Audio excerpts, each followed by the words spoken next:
parti, on va démarrer. Donc, bienvenue à tous dans ce live Think, donc spécialement avec Malaika ici présente. Je vais la présenter très rapidement et ensuite elle se représentera si je l'ai mal fait d'ailleurs. Et du coup, voilà, Malaika qui est coach développement personnel, coach de vie, et qui est donc entrepreneuse également. Je vois qu'elle dit oui avec sa tête, donc je suis bien pour l'instant. Donc aujourd'hui, on va parler du sujet, donc c'est la thématique Think avec le sujet, donc voilà, comment se défaire un peu de ces croyances limitantes qui sont, en fait, nous on parle sur la thématique Think parce que c'est très important pour nous cet état d'esprit, d'avoir une santé physique déjà dans un premier temps, mais une santé mentale, c'est très important. Donc, se faire accompagner, avoir des petites discussions comme ça sur des thématiques bien précises, on trouve ça très important et c'est pour ça qu'on aborde le sujet ce soir avec Malaika qui a une belle vision et qui est une très bonne coach également. Voilà, pour la petite explication. Je te laisse t'introduire très rapidement et puis après, on va converser tranquillement. Non, mais c'est ça, exactement. Donc, en tout cas, je suis très contente d'être avec vous. Comme il est bien expliqué. Attends, je te coupe, excuse-moi. C'est possible que chacun coupe les micros, sinon je vais le faire manuellement. Mais au moins, comme ça, on ne va pas se couper.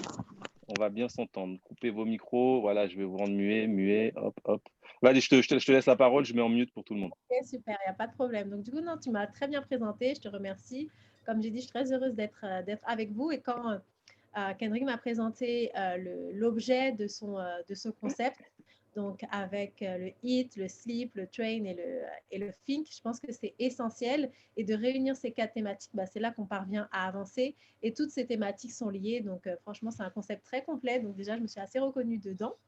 Le côté de s'entraîner n'était pas encore au top, mais j'essaye. Ok. On a entendu le message, t'inquiète, on a entendu le message. Et en tout cas, c'est un plaisir pour moi de participer sur la thématique Think. On a choisi ensemble, donc pour mon histoire, moi, je me suis libérée de mes croyances limitantes en 2018 et pour moi, ça a été un énorme changement de vie.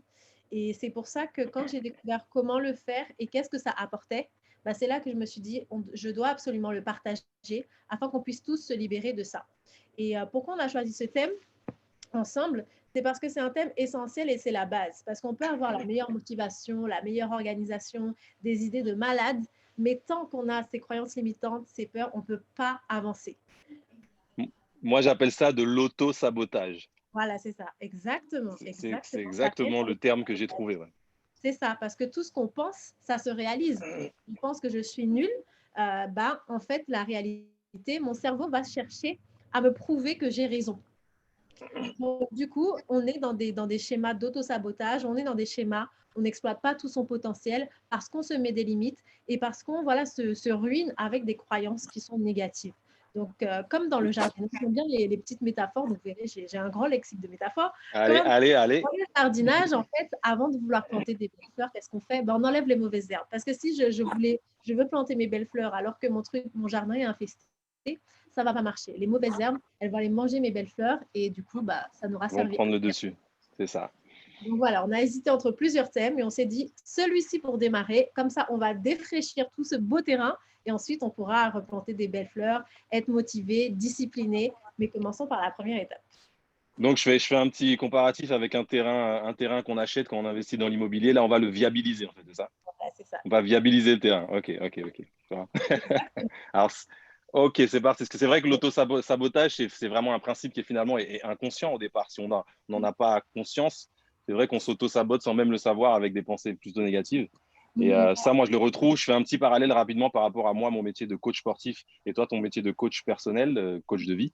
Moi, très souvent, je trouve moi, je ne prétends pas être coach de développement personnel. Hein, mais voilà, j'ai lu beaucoup de livres, je me suis beaucoup renseigné et voilà, j'essaie de l'appliquer dans ma vie personnelle et dans ma vie professionnelle. Et c'est vrai que les personnes que j'encadre sont très souvent c'est de la confiance, elle manque de confiance. Et lorsque tu as commencé à travailler sur ce terrain-là, bien qu'on ne soit pas coach de développement personnel, on voit déjà une belle évolution sportive, ne serait-ce que sur ce point-là. Non, mais tu as totalement raison et je pense qu'en tant que coach sportif, même si on ne peut pas se dire coach en développement personnel, je pense que vous l'êtes quand même, puisque vous devez faire en sorte que la personne croit en ses capacités physiques pour pouvoir les atteindre. Donc, moi, je trouve que les meilleurs coachs sportifs, en tout cas moi, ce que j'avais, et je trouve que justement, avoir un coach, c'est parce qu'il y a cette personne qui non seulement va te guider physiquement, mais également te faire croire en tes capacités et te pousser plus haut que tes capacités. Tout à fait, tout à fait. Repousser tes limites, sortir de ta zone de confort. Voilà, c'est ça. Parce que toi, tu vas dire non, non, ça c'est mon terrain, et le coach va te dire non, non, ça c'est ton terrain, c'est là où tu peux aller. Et là, tu dis ok, bah, si lui me voit comme ça, là je peux y aller. Donc il y a énormément, je trouve, de mental derrière. Et moi, c'est pour ça que moi je me dis que pour s'entraîner, et je pense que c'est pour ça que vous avez rejoint ce programme, de dire bah, je suis accompagnée, on est une équipe, et justement, bah, moi, quand j'ai pas la motivation, il y a mon coach derrière qui me permet de me motiver, j'ai des exercices, et il y a toute la team derrière. C'est ça, exactement. Comme on dit, nous, c'est une famille. Là, aujourd'hui, on se donne vraiment de la force à travers un groupe et une émulsion d'ondes positives. C'est ce qui fait que voilà, il y a beaucoup, il y a un bel engouement et que tout le monde joue le jeu, tout le monde se surpasse. Et franchement, c'est juste magnifique en fait ce qui se passe. Et moi, j'en suis très fier. Je suis très fier d'eux et je leur dis très souvent. Ah bah, c'est magnifique. Donc, en tout cas, la chose sur laquelle on voulait partager, c'est pourquoi se libérer de ces croyances limitantes. Donc, on en a déjà parlé, parce que ça nous brime, parce que ça nous empêche de réaliser notre plein potentiel. La première chose à faire, c'est de savoir comment ça marche en fait, la peur et les croyances limitantes. Comme tu l'as dit, Henrik, la plupart, elles sont inconscientes. Elles sont inconscientes ou alors on ne saisit pas en fait la puissance qu'elles ont sur tout ce qu'elles nous empêchent de faire, tout ce qu'elles justement nous empêchent de réaliser. Donc ça, c'est très important de comprendre. La première étape, c'est toujours la prise de conscience. Donc la prise de conscience, et ce que je vous propose cette semaine comme exercice, c'est d'écouter ce que votre petite voix à l'intérieur vous dit. Est-ce que c'est des choses qui vous boostent? Est-ce que vous boostez, vous motivez, vous encouragez? Bah, vas-y, non, mais tente, tu n'as rien à perdre. Non, mais vas-y, franchement, je pense que ça peut être fait pour toi. Essaye, allez, prends la parole, propose un truc dans le groupe. Ou alors, c'est plutôt une voix négative en mode, bon, ah non, cet exercice, non, non, je ne peux pas le faire. Donc, Henrik me citait un exemple, par exemple, des exercices où voilà, il y avait un petit côté mental en disant, non, non, ça, je ne peux pas le faire, ce poids-là, je ne peux pas le faire. Non, non, ça, c'est trop Tout à chaud fait, pour tout moi. à fait. Est-ce que c'est plutôt des pensées comme ça ou en mode oh là là, non mais lui il est meilleur que moi, donc moi c'est pas mon truc. Et toutes ces pensées limitantes. La première chose, c'est vraiment d'observer votre dialogue intérieur. Est-ce qu'il est plutôt positif? Est-ce qu'il me tire vers le haut? Est-ce qu'il me limite en se disant non, non, je ne vais pas tenter, non, non, ça c'est un peu trop dur, je me calme. Et vraiment dans toutes les catégories de votre vie, que ce soit par exemple dans le groupe, vous pouvez voir un petit peu qui dit voilà, non, non, ça c'est trop compliqué et tout, je ne vais pas pouvoir. Ok, elle dit allez, on y va, on y va, on y va, on se donne. Ou alors que ce soit dans des projets. Par exemple, vous avez des projets qui allaient faire changer votre vie, faire changer un petit peu là où vous êtes.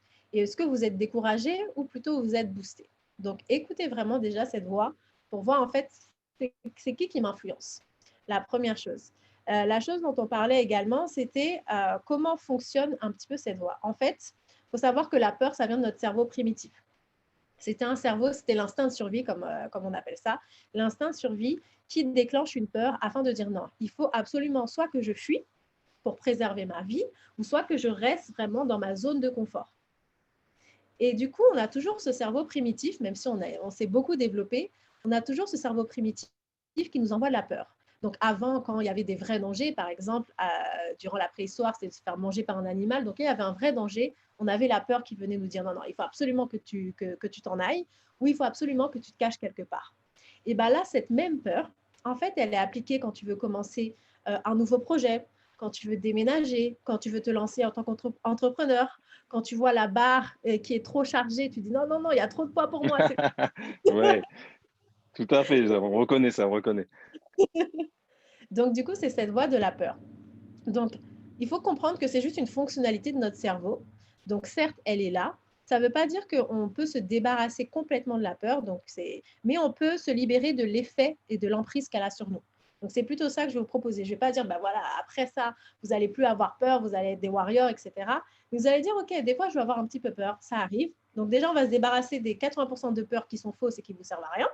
Et ensuite, pour les 20%, en fait, c'est juste une alarme. Comme on dit, on ne va pas empêcher une alarme de sonner, c'est normal, mais je ne suis pas obligée de l'écouter. Donc, quand vous avez peur, le but, c'est de dire, OK, ouais, j'ai peur, c'est OK, mais j'y vais quand même. Moi, par exemple, j'appréhende un petit peu toujours de parler devant des personnes et tout. Donc, mais je vais dire, c'est pas grave, je ne suis pas stressée, je suis excitée, j'y vais quand même. Donc, du coup, je maîtrise ma peur et je vais au-delà. Ok. Et c'est vrai, c'est ce que j'allais dire en fait. Alors, tu parlais de suppression de peur. Forcément, on peut pas le faire, sinon on serait pas humain. On a quand même des émotions. On a voilà, on ressent les choses. En fait, c'est comme le stress, de toute manière, c'est des choses qu'on ne peut pas évacuer. Par contre, on peut les contrôler, on peut apprendre avec des outils à les gérer. Donc la peur comme le stress, on peut très bien les gérer avec des outils très simples. Je pense que tu dois en avoir pas mal déjà à proposer, mais je pense que c'est important de dissocier ça. On ne peut pas les faire disparaître, quoi qu'il arrive, on vit avec. Voilà, c'est ça. Donc, si vous voulez un coach qui vous dit, voilà, supprimez vos peurs, devenez invincible. Donc, du coup, c'est pas le but. C'est justement, il y a la peur, mais c'est quand même. Et c'est là qu'on devient vraiment puissant. Donc, moi, je voulais vous partager avec vous et qu'on fasse un petit peu un témoignage. Donc, c'est pour ça que, voilà, c'est bien qu'on puisse se voir et que vous puissiez participer, vous puissiez témoigner afin qu'on puisse avancer ensemble. Donc, du coup, moi, pour me libérer de mes peurs en 2018, j'ai fait une technique simple. Tout d'abord, je voyais que je procrastinais beaucoup. Il faut reconnaître les symptômes. La procrastination, c'est un symptôme souvent d'une peur. On se dit, j'ai la flemme, j'ai la flemme, j'ai la flemme, mais la flemme, bon, concrètement, ça n'existe pas beaucoup. Soit on peut se dire, je procrastine parce que finalement, je n'ai pas confiance en moi pour le faire. Soit on se dit que non, en fait, c'est un niveau qui me sort de ma zone de confort et je préfère rester dans ma zone de confort. Je préfère malheureusement stagner parce que ce niveau-là, je n'ai pas envie de faire les efforts de l'atteindre. Soit ça peut être des expériences négatives qui nous disent inconsciemment, j'ai échoué hier, donc je ne peux pas réussir aujourd'hui. Moi, par exemple, j'avais ça, je ne m'en rendais pas compte. Je voulais absolument lancer une entreprise en e-commerce que j'ai lancée des années après. Mais du coup, je procrastinais. J'avais pris la formation, j'avais mon business model, j'avais les produits que je voulais, etc. Et je n'arrivais pas à me lancer. Mais du coup, notre esprit préfère toujours se dire, bah, tiens, j'ai la flemme, plutôt que de se dire, non, en fait, j'ai une peur parce que en fait, j'ai eu un échec retentissant et j'ai tellement peur que je ne veux pas que ça se reproduise. Donc, la peur de l'échec aussi, c'est très important. La peur de l'échec et la peur de la réussite. La peur de la réussite, il y a deux choses. Je ne sais pas si vous avez eu ces deux-là. La peur de la réussite, c'est oh, mais et si ça marche, est-ce que je vais savoir gérer? Est-ce que ça ne va pas prendre trop d'ampleur? Est-ce que comment je vais faire? Donc, c'est quand on se monte un petit peu la tête et on se dit voilà, si ça réussit et que je ne peux pas gérer. Moi j'interviens très rapidement parce qu'en fait, tu as dit quelque chose qui était super intéressant au niveau de l'échec. C'est vrai que l'échec, on a tous un peu peur de cet échec-là, de se lancer. J'en parlais même tout à l'heure, on discutait avec Adrien qui est en ligne, que voilà, on a un projet, on veut se lancer, mais c'est vrai qu'on se dit, on réfléchit un petit peu. Forcément, on essaye de peser le pour et le contre. Et en fait, au bout d'un moment, il faut vraiment juste se lancer et essayer. Et comme quoi, l'échec, en fait, il t'apprend énormément. Ça, de toute façon, je ne vous l'apprends pas, on apprend beaucoup de l'échec. Et moi, il y a une phrase que j'aime bien dire très souvent, c'est qu'on doit tout faire de travers avant d'aller tout droit. Donc, ça veut dire on doit avoir des échecs pour pouvoir savoir qu'on va tout droit, en fait, finalement. Exactement, je suis d'accord. Et c'est une citation qui dit aussi do it wrong until you know how to do it right. Donc, fais le mal jusqu'à ce que tu saches le faire bien. Ok, voilà. Ben, ça se ressemble, effectivement. Exactement. Et Audrey qui disait on peut procrastiner parce qu'on n'aime pas la tâche à faire. Oui, oui, oui, ça c'est fort possible. Je parlais des choses qui te tiennent à cœur ou que tu sais que tu dois faire pour évoluer. C'est ça. Comme tout à l'heure, j'ai vu aussi dans le groupe, par exemple, il y a des personnes qui m'ont dit, voilà, je suis pas très motivé, je ferai ma séance demain. Après, c'est vrai que le groupe a un effet qui permet de booster tout à chacun. Par exemple, on est dans son canapé. C'est déjà arrivé dans le groupe. On est dans son canapé, on lit les messages. On dit, ah, franchement, vous m'avez super motivé, je le fais maintenant. Sans réfléchir, on le fait et on reporte pas à demain. Donc, la procrastination a été déjouée grâce à l'effet de groupe, finalement, et la motivation du groupe. Voilà, c'est ça. C'est déjà arrivé dans le groupe. Hein. Là, voilà, c'est la zone de confort. On se dit, bah voilà, j'aime pas ça. J'ai pas envie de me faire chier, on va dire, à faire une tâche que j'aime pas. Donc, je préfère rester dans ma zone de confort, même si c'est mieux pour moi. Donc, après, ce qui est bien, c'est de. Bah, là, on va étudier après comment justement éviter de procrastiner.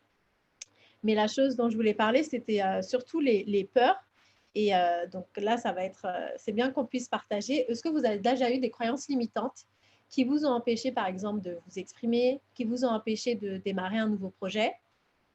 Donc moi, par exemple, comme j'ai dit, j'avais cette croyance limitante, en tout cas il y a 2 ans. J'avais échoué, j'étais présidente d'une association et je considérais que je n'avais pas été une bonne leader. Ça ne s'était pas bien passé.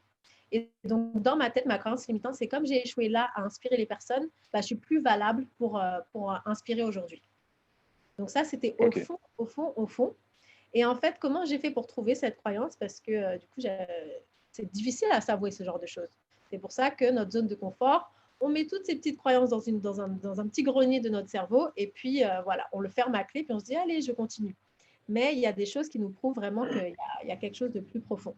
Donc, ce que j'ai fait, c'est que je me suis dit non, il y a un problème. Donc, comme on a dit, prise de conscience. Et ensuite, le but, c'est de s'interroger en disant, mais pourquoi j'ai ça? Pourquoi j'ai ça? Qu'est-ce qui pourrait faire que j'ai ça, en fait? Donc, par exemple, si vous avez une croyance limitante qui vous dit, je ne suis pas capable de réaliser ce projet, je n'ai pas les compétences, par exemple. Donc, du coup, il faut savoir d'où ça vient. La première chose, c'est de savoir d'où ça vient. Est-ce que ça vient de votre enfance?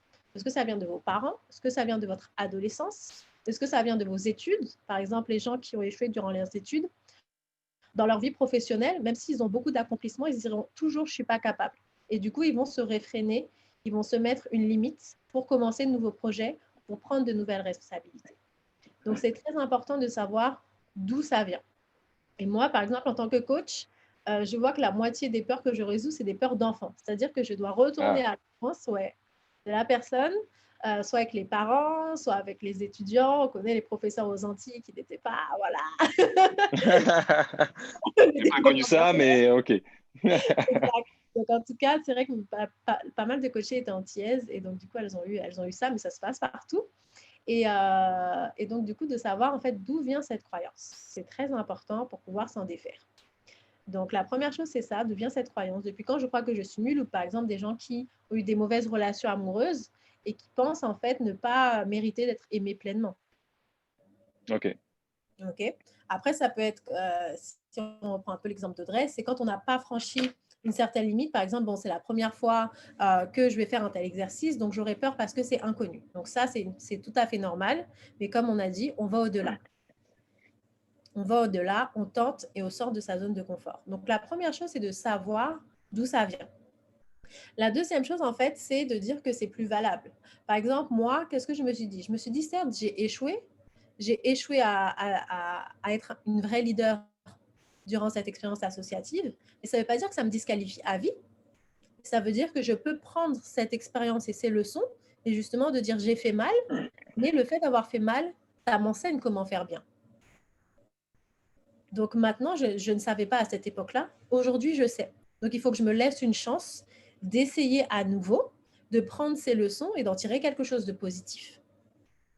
Donc en fait, le but, c'est de se libérer de cette peur en disant qu'elle est plus valable ou qu'on ne mérite pas de se l'infliger.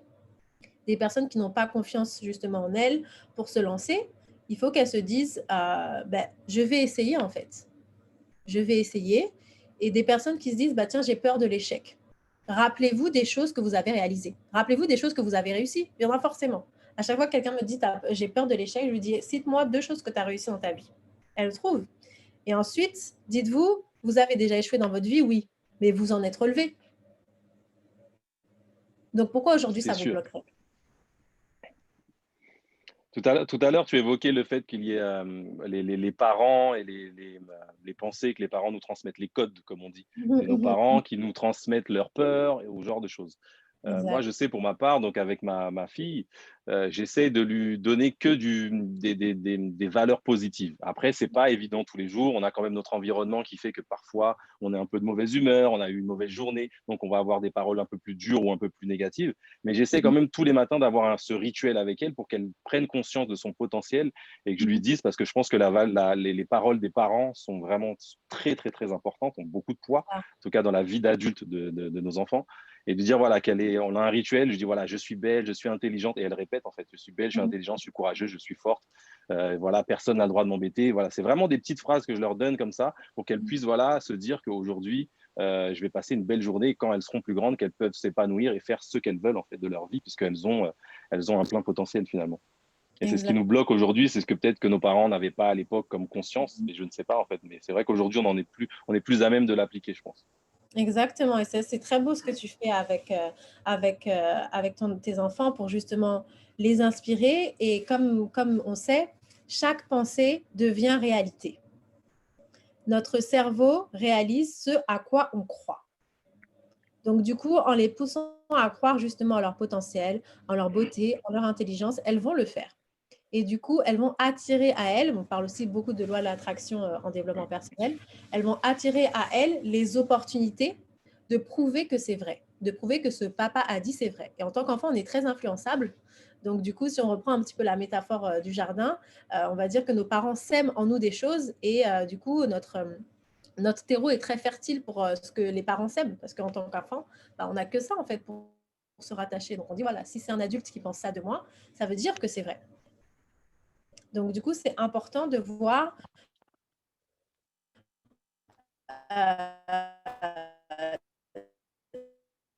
si par exemple vous avez, moi cette phrase c'était à mon père, cette phrase c'est à ma tante, cette phrase c'est par exemple aussi par rapport à votre physique. Beaucoup ah oui.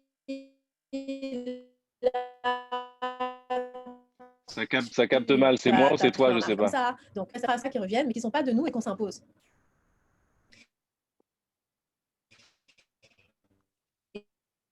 M'entends-tu? Comme tu as dit, Henrik, là, et c'est important de dire non, en fait, cette croyance, elle est pas.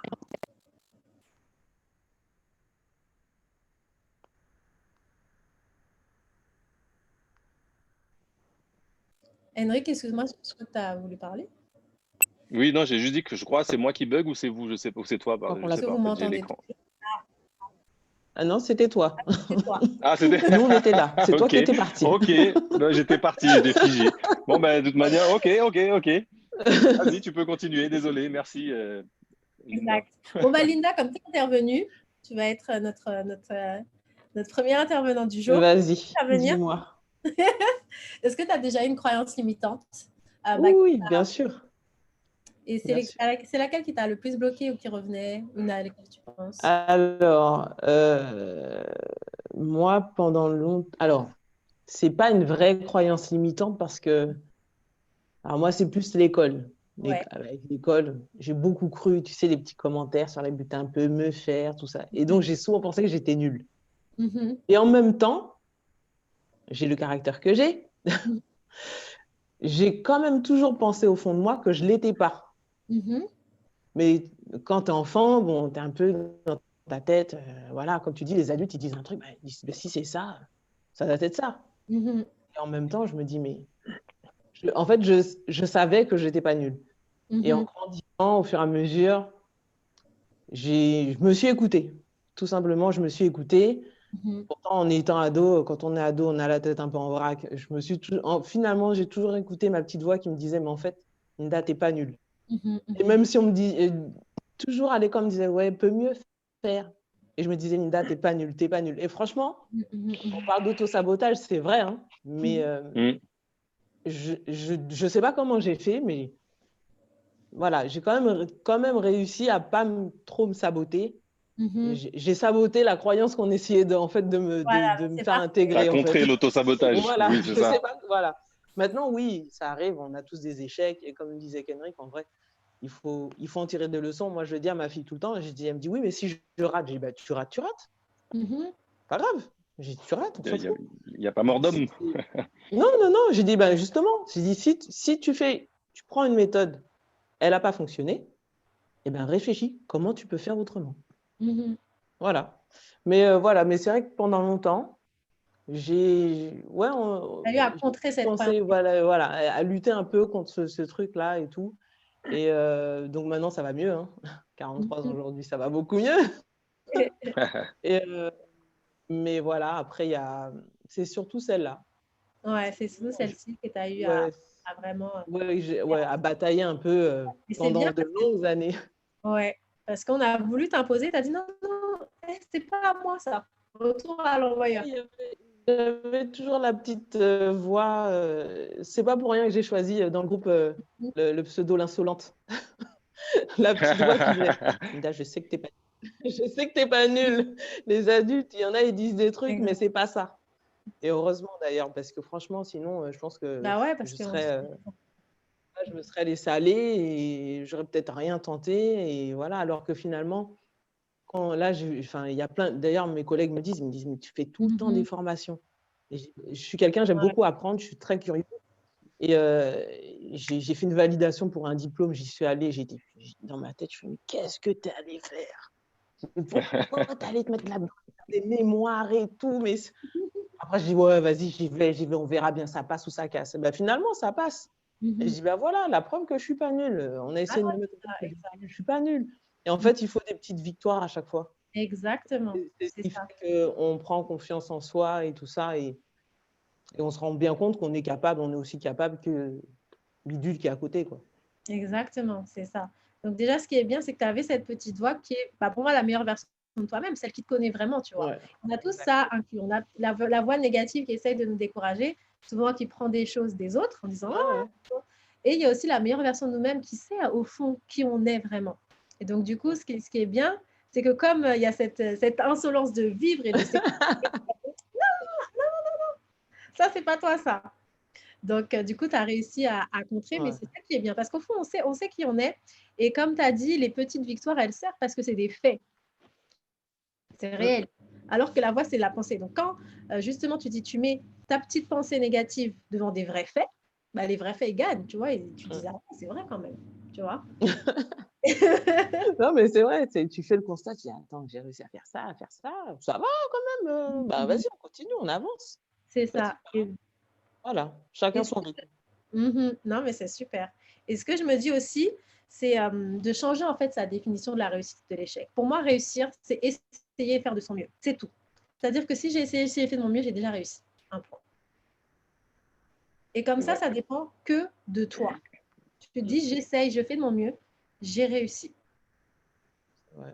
Et même c'est dur, mais franchement, quand tu adoptes ça, en plus, tu es tranquille. Moi, je trouve que tu es tranquille, tu es apaisé avec toi-même. Tu te dis, j'ai fait de mon mieux. Le reste, ça ne dépend pas de moi, en fait. Je fais de mon mieux pour créer la chose. On va dire, par exemple, en tant qu'entrepreneur, je crée mon offre, je crée mon service. J'essaye justement de le promouvoir à l'audience. J'ai déjà réussi. Comme ça, tu ne dépends pas des autres pour te dire, tiens, ça c'est bien, ça c'est pas bien, etc. Bien sûr, c'est important d'écouter, de voir si ça réussit ou pas. Mais tu as déjà cette première réussite que personne ne peut t'enlever et qui dépend de toi. Et moi, c'est comme ça que j'évolue. Quand je me dis, ouais, est-ce que ça va marcher, est-ce que ça va pas marcher, est-ce que les gens vont aimer, et je dis, faites mieux, c'est tout. Le reste, tu verras après.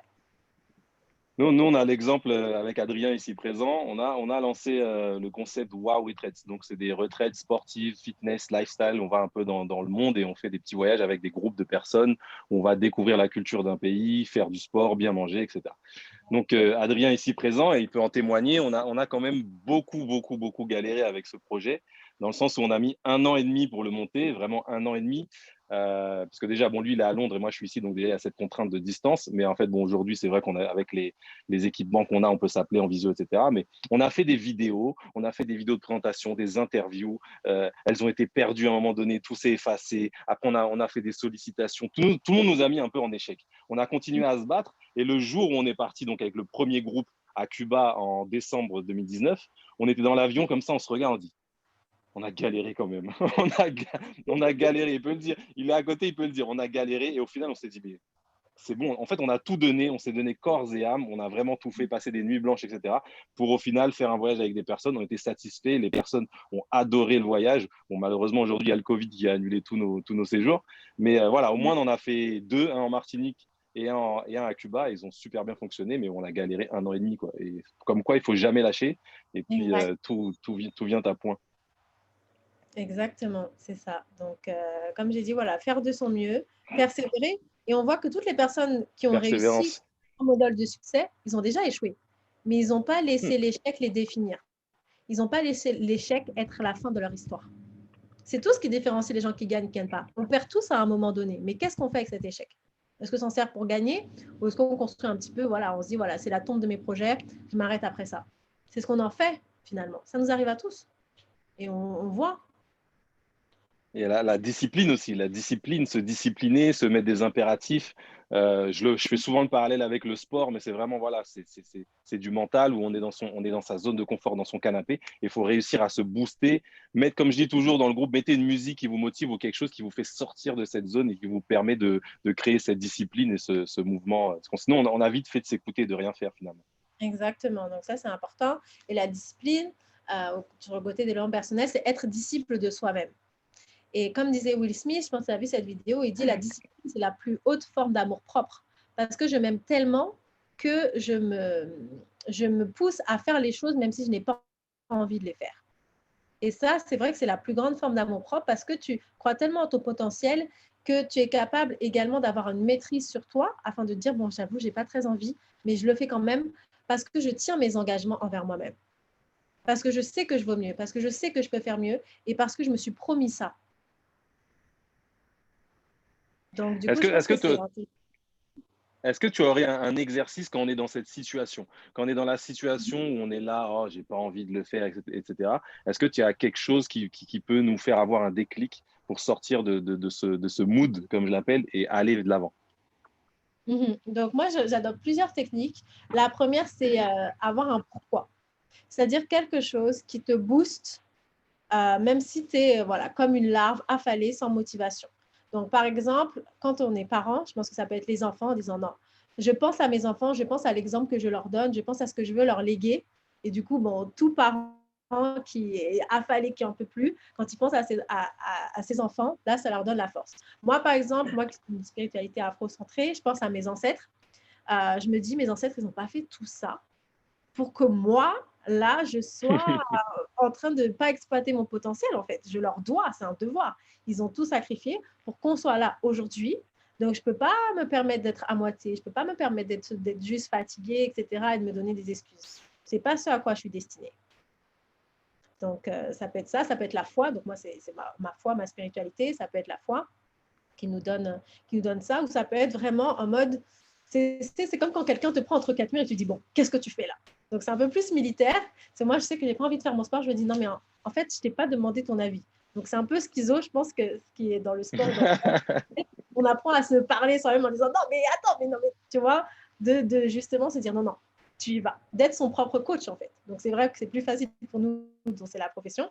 Mais du coup, de dire d'être son propre coach avec voilà, ce petit coach à l'intérieur qui me dit, non, non, tu y vas. En fait, je ne te demande pas ton avis. Donc, moi, je me rappelle, je me disais, ah oui, je suis fatiguée, je venais de revenir, j'habitais au Brésil, et du coup, j'étais commerciale, donc je venais de revenir d'un voyage, et je me dis, oh non, la flemme d'aller faire du sport et tout, j'ai dit, ah, tais-toi, on y va, tu prépares tes affaires, on y va. Donc, en fait, tu coupes court, tu reprends le contrôle de la pensée, et tu just do it. Tu vois, le slogan de Nike leur a apporté des milliards, just do it. Donc, moi, c'est un petit peu les méthodes. C'est le pourquoi, ma flamme intérieure qui dit, voilà, ça m'épuise, mais je pense à ça qui est plus grand que moi et je le fais. Donc, les enfants, la foi, le but, nos parents aussi, tu vois. Ou mon petit côté, voilà, coach qui me dit, on y va, just do it. Et quand il y a le just do it, en fait, mon cerveau s'entraîne à juste faire et execute. Je ne sais pas si vous avez aussi d'autres méthodes. Moi, je rebondis, excusez-moi, je prends un petit peu la parole. Je rebondis parce que tu parlais des enfants, le pourquoi des enfants. Pour ma part, en fait, je donne l'exemple d'une personne que j'ai coachée, avec qui j'ai travaillé, qui me disait, oui, est-ce que tu pourrais me donner des conseils pour que mon enfant se mette au sport, etc. Je lui dis, bah, c'est pas évident, mais je lui dis, moi, ce que je pourrais te dire personnellement, c'est qu'en fait, tu dois montrer par l'exemple. C'est-à-dire que si tu dis à ton enfant, va faire du sport, allez, faut faire du sport, etc., mais toi, tu es dans le canapé et tu ne le fais pas, c'est compliqué. Donc, moi, je préfère ne rien dire. Je fais mon sport devant ma fille, etc. Et c'est elle qui veut participer. Et du coup, en fait, ça rejoint tout ce qu'on se disait tout à l'heure avec ce qu'on transmet à nos enfants et surtout montrer par l'exemple et avoir un pourquoi. Moi, mon pourquoi, c'est de montrer l'exemple à mes enfants, en fait, finalement.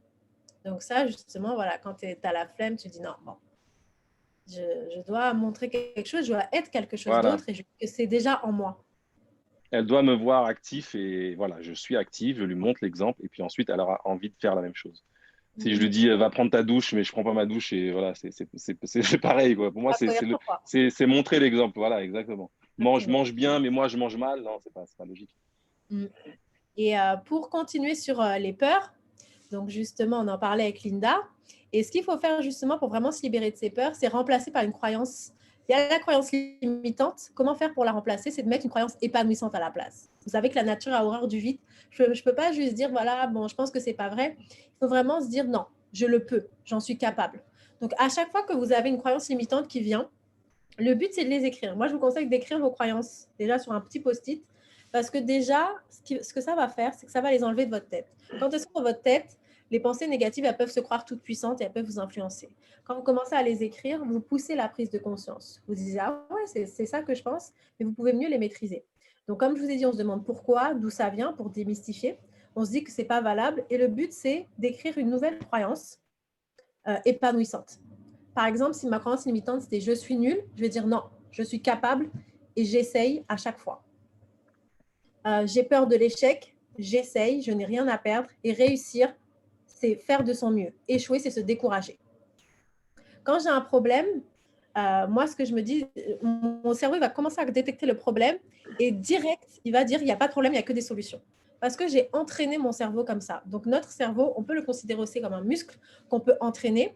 Et c'est comme un ordinateur. Donc, comme votre téléphone, vous avez des applications. Vous voyez une application qui vous fait perdre du temps, qui n'est pas utile, vous la désinstallez. Vous voyez une application qui est utile pour vous, vous l'installez. Et c'est exactement la même chose avec votre cerveau. Vous regardez vos croyances, vous dites, ah, je suis nul là, l'application je suis nul, non, désinstallez. Il faut toujours la remplacer par quelque chose d'autre. Donc, moi, par exemple, je vois que j'ai désinstallé l'application problème et j'installe solution. Mon cerveau, il est habitué à penser, il n'y a pas de problème, il n'y a que des solutions. Donc, au début, il va dire, mais attends, non, il y a un vrai problème. Donc, arrête de te mentir à toi-même et de dire qu'il y a des solutions. Mais tu vas forcer, c'est une habitude à prendre, comme le sport, c'est une habitude, c'est une discipline de penser à apprendre. Et ensuite, le cerveau va automatiquement penser. Comme dans notre business, un business qui marche, un business où beaucoup de choses sont automatisées. Et du coup, au début, ça demande un petit peu d'effort, et puis ensuite, ça devient automatique, ça roule tout seul. Donc, c'est la même chose pour votre cerveau. Vous allez justement enlever ce qui ne marche pas, installer quelque chose qui marche, vous l'activez, vous l'utilisez, et ensuite, votre cerveau va le faire tout seul, comme une roue, comme une voiture. Au début, il faut beaucoup d'efforts, et ensuite, du coup, avec la force, je crois que c'est kinétique ou je ne sais plus quoi, et du coup, ça permet de rouler tout seul. C'est exactement ce qu'on doit faire avec notre esprit. On doit l'entraîner pour qu'il puisse penser positif et au fur et à mesure, il va penser positif naturellement. Exactement, Audrey. S'il y a des problèmes, c'est qu'il y a des solutions. Et quand tu es entraîné comme ça, du coup, la loi de l'attraction fait que ton cerveau va dire, OK, tu as dit qu'il y avait des solutions, je vais te chercher des solutions.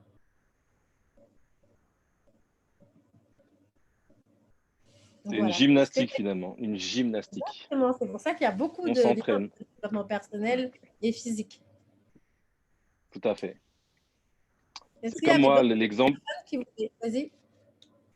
L'exemple que j'aime donner, c'était par exemple une personne que je coachais. Encore une fois, j'aime beaucoup faire le parallèle avec les profils que je rencontre. Une femme qui se disait ne pas pouvoir faire de pompe, une pompe tout simplement. Elle s'était limitée, elle pensait qu'elle ne pouvait pas le faire. Vraiment, elle était bloquée sur ça. Elle me dit, c'est mon rêve. Je dis, OK, on va accomplir ton rêve, fais-le. Elle me dit, non, je peux pas. J'ai dit, fais-le. J'ai essayé d'être, c'est pas mon style de coaching d'être militaire, mais j'ai essayé de lui dire, allez, fais-le. Je dis, fais-le. Finalement, elle l'a fait. Et en fait, elle était bloquée vraiment depuis des années à se dire que je n'ai pas de force dans les bras. Elle s'était mis ça en tête, alors qu'elle l'a fait très facilement. Et aujourd'hui, je pense qu'elle en fait même 5 ou 6 facilement. Mais voilà, au départ, c'était compliqué. Et il faut juste mettre une petite pression et se mettre en tête que c'est possible finalement. Exactement. En fait, en insistant, tu as court-circuité son discours négatif, en fait. C'est ça. Et ensuite, on se rend compte. Moi, par exemple, naturellement, je vais dire, je déteste les burpees. Je ne sais pas si on est beaucoup dans Qui aime les burpees? Moi, j'adore. Moi, j'adore. Adrien et moi, on adore. Voilà, on adore. Il faut que je rejoigne votre groupe pour aimer les burpees. Mais du coup, dans ma tête, dès que je dois faire des burpees, donc instinctivement, j'avoue, je vais dire, je déteste les burpees. Après, je vais dire, non, j'adore les burpees. Il y a une petite voix qui va dire, non, j'adore les burpees, etc. Parce que je sais que si je me dis, je déteste les burpees, je ne vais pas les faire bien, je vais m'arrêter, etc. Donc, direct, je vais dire, non, j'adore, c'est bien, ça fait bien travailler, je visualise le corps que je veux et tout ça. Et ensuite, je me remets dans le bon mood. Donc, des fois, ce n'est pas aussi naturel. Donc, moi, j'avoue, je ne suis pas une amoureuse naturelle des burpees, loin de là. Mais je vais m'entraîner à aimer ou à bien faire ou à ne serait-ce qu'essayer. Donc, c'est pour ça, il ne faut jamais laisser à ses croyances négatives le dernier mot. Jamais, jamais, jamais, jamais. Soit on les court-circuite en lui disant non. Par exemple, comme je vous dis, moi, ce que je n'aimais pas faire en tant que commercial, c'est d'aller à des événements, à des séminaires. Et je vois que moi, je suis toute seule et il n'y a que des groupes qui parlent. Donc, je me dis, il y a un moment, il faut que j'aille parler à un groupe. Donc, moi, j'avoue que ça me met inconfortable, c'est naturel. Donc, ma petite voix va me dire, non, mais Malaika, tu ne vas pas aller interrompre les gens, etc. Tu ne vas pas aller leur parler comme ça. Et comme je suis consciente de mon discours intérieur, mon autre voix va dire, non, non, j'y vais. Tu vois, j'y vais déjà, en fait. En fait, il ne faut pas laisser à sa peur le temps d'être bloqué. Dès que je sens que ma peur, elle veut me dire un truc, je fais le contraire. Par exemple, quand j'ai envie de poser une question, ma voix de la peur va dire non, mais vas-y, va pas t'exprimer, etc.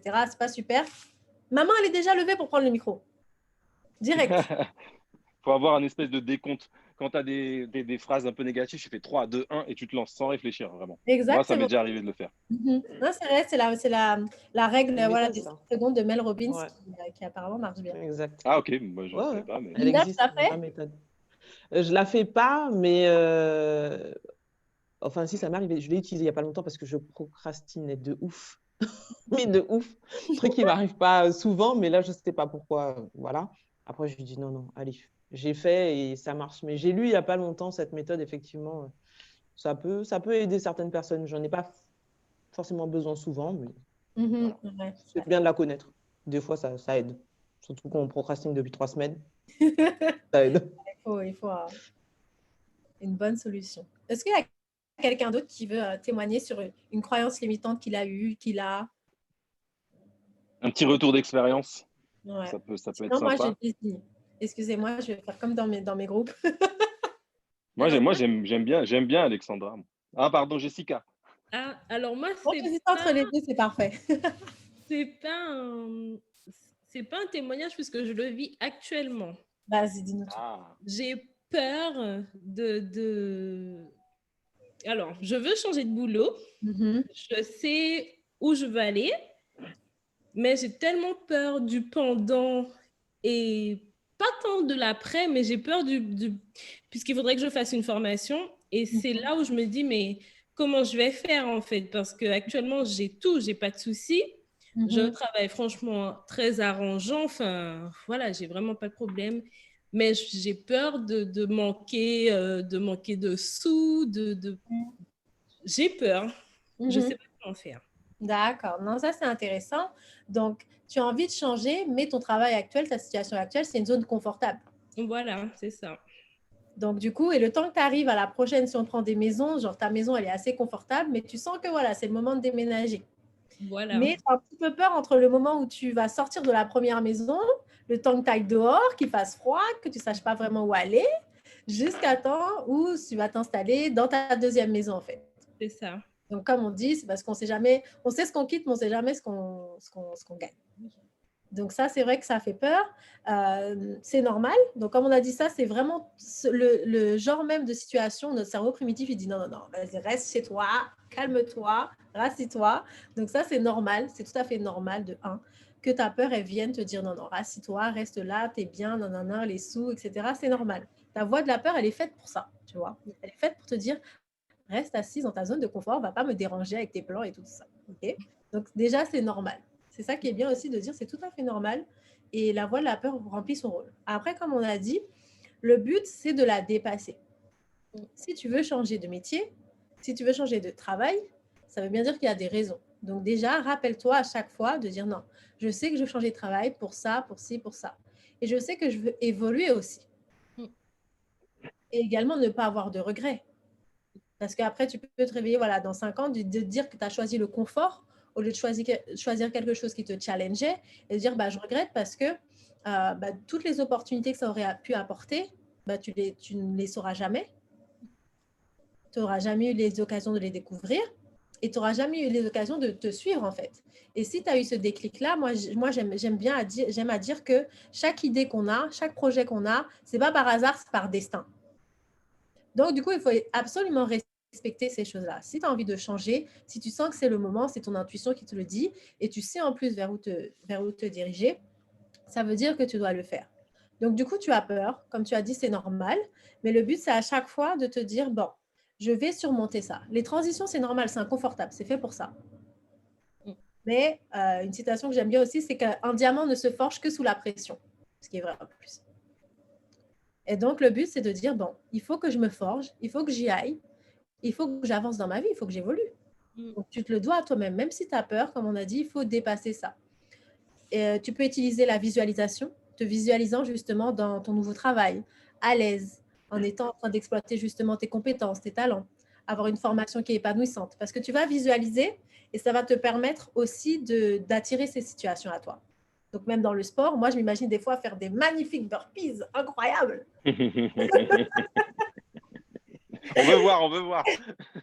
Ah ouais, bon, moi, je suis dans ma tête. Dans la réalité, c'est pas trop ça, mais au moins, ça commence au fur et à mesure, on va faire ça. C'est une projection, ok. Mais ça m'aide en tout cas à démarrer. Les premiers, c'est comme ça. Après, je me rends compte que... Mais je continue quand même. Au moins 6. Okay. Donc, du coup, mets-toi la visualisation. À chaque fois, dis-toi que tu fais ça vraiment pour quelque chose de beau. Certes, tu vas quitter ton confort, mais il y a plus beau qui est derrière, mais il faut avoir le courage de le faire. Okay. Donc, ça, c'est très important, que ce soit pour un changement de travail, que ce soit également quand on devient entrepreneur, parce que là, on quitte vraiment aussi son confort. On se dit, bah, tiens, je quitte un petit peu un CDI, cette situation, est-ce que je vais pouvoir vivre décemment? Et si, voilà, on a un loyer. Quand on a des enfants, j'imagine que c'est encore plus challenging, parce qu'on se dit, ben voilà, j'ai besoin de pouvoir garantir une vie confortable à mes enfants. Donc, on n'est pas forcément tout seul. Mais le but, c'est de dire non, je suis vraiment ma destinée. Moi, j'insiste beaucoup sur le mot destinée. Je suis mon cheminement, c'est pas par hasard. Et tu sécurises un petit peu tout ce que tu peux faire en disant, bah voilà, la formation, c'est ça, c'est comme ça. Et de faire de ton mieux à chaque étape. Ok. Donc, te dire, c'est normal que tu ne saches pas tout quoi faire. Enfin, ce serait bien si la vie, elle était toute écrite, mais ce n'est pas comme ça. Des fois, il faut juste faire une étape. Ensuite, tu as fait l'étape. Ensuite, tu passes à la deuxième. Moi, c'est ce que je fais pour ne pas stresser. Quand vous avez un projet, parce qu'on a aussi la peur des projets. On se dit, ah, mais c'est trop gros, par où je vais commencer? Est-ce que je vais réussir? Non. Donc, on se dit, vas-y, finalement, je ne vais rien faire. Ce sera plus simple. Mais le but, c'est de dire, en fait, je fais une toute petite étape. Au lieu de se concentrer sur la montagne qui est devant nous, tu regardes à côté, tu vois, quelle est la première petite étape que je peux faire? Tu montes la marche et ensuite, tu dis, bon, j'ai fait la première marche, je fais la deuxième, je fais la deuxième, je fais la troisième. Comme ça, du coup, tu te concentres sur un petit truc, tu avances concrètement et tu n'as pas cette énorme montagne qui te stresse. Tu vois, parce qu'on se dit souvent, voilà, je ne sais pas comment faire, etc. Là, tu sais que tu dois faire une formation et tu décris, voilà, les 5 prochaines étapes. Tu choisis la première petite étape. En plus, c'est bien parce qu'elle ne va pas te faire énormément peur. Quand tu décomposes les choses, ça fait moins peur. Parce que c'est tout petit, tu te dis, vas-y, je peux le faire. Et tu évolues comme ça, petit pas par petit pas. D'accord. Okay, mais dis-toi que tu es vraiment dans ta voie. Mets-toi des phrases positives en disant, voilà, je poursuis ma voie, j'ose et sois fier de toi, en fait. Alors, est-ce qu'il y a une autre personne qui souhaiterait témoigner? J'ai l'impression. Hein? Ah, c'est bon, Jessica, tu voulais dire quelque chose? Non, c'est bon. Ah, elle a coupé. Ah, bah, ok, super. Excuse-moi, Catherine, vas-y. Ah, Emeline a levé la main, c'est ça? Oui. Emeline, allez. Alors, est-ce que pour toi, à ton avis, c'est possible qu'une personne devienne une croyance limitante pour une autre personne? Une croyance limitante pour une autre personne? Oui, en fait, j'explique. Par exemple, moi, personnellement, ma maman, c'est la personne pour qui j'ai le plus grand respect. C'est un amour inconditionnel, c'est mon pilier. Enfin, c'est vraiment la personne que je respecte le plus au monde. Et pour moi, il y a qu'elle qui peut me dire ça va pas, ça va pas. Il y a qu'elle que je respecte. Mais du coup, le fait de la voir aussi haute dans mon estime, etc., eh ben, j'ai toujours besoin, en quelque sorte, d'avoir son approbation. Et ça me limite, en fait, parfois. Non, je suis totalement d'accord. Comme on a dit, les parents deviennent vraiment des autorités. En plus, quelqu'un que tu as appris à encore plus respecter en voyant vraiment consciemment ce qu'elle fait, ce qu'elle t'apporte. Mais voilà, c'est comme on a dit, ça a ses bons côtés, ça a ses mauvais côtés. Parce qu'après, tu as un besoin, ça crée une dépendance finalement. C'est un respect, mais ça crée une dépendance parce que j'ai besoin que ma maman me dise oui, c'est bien. Et quand elle me dit non, ce sera beaucoup plus difficile pour toi.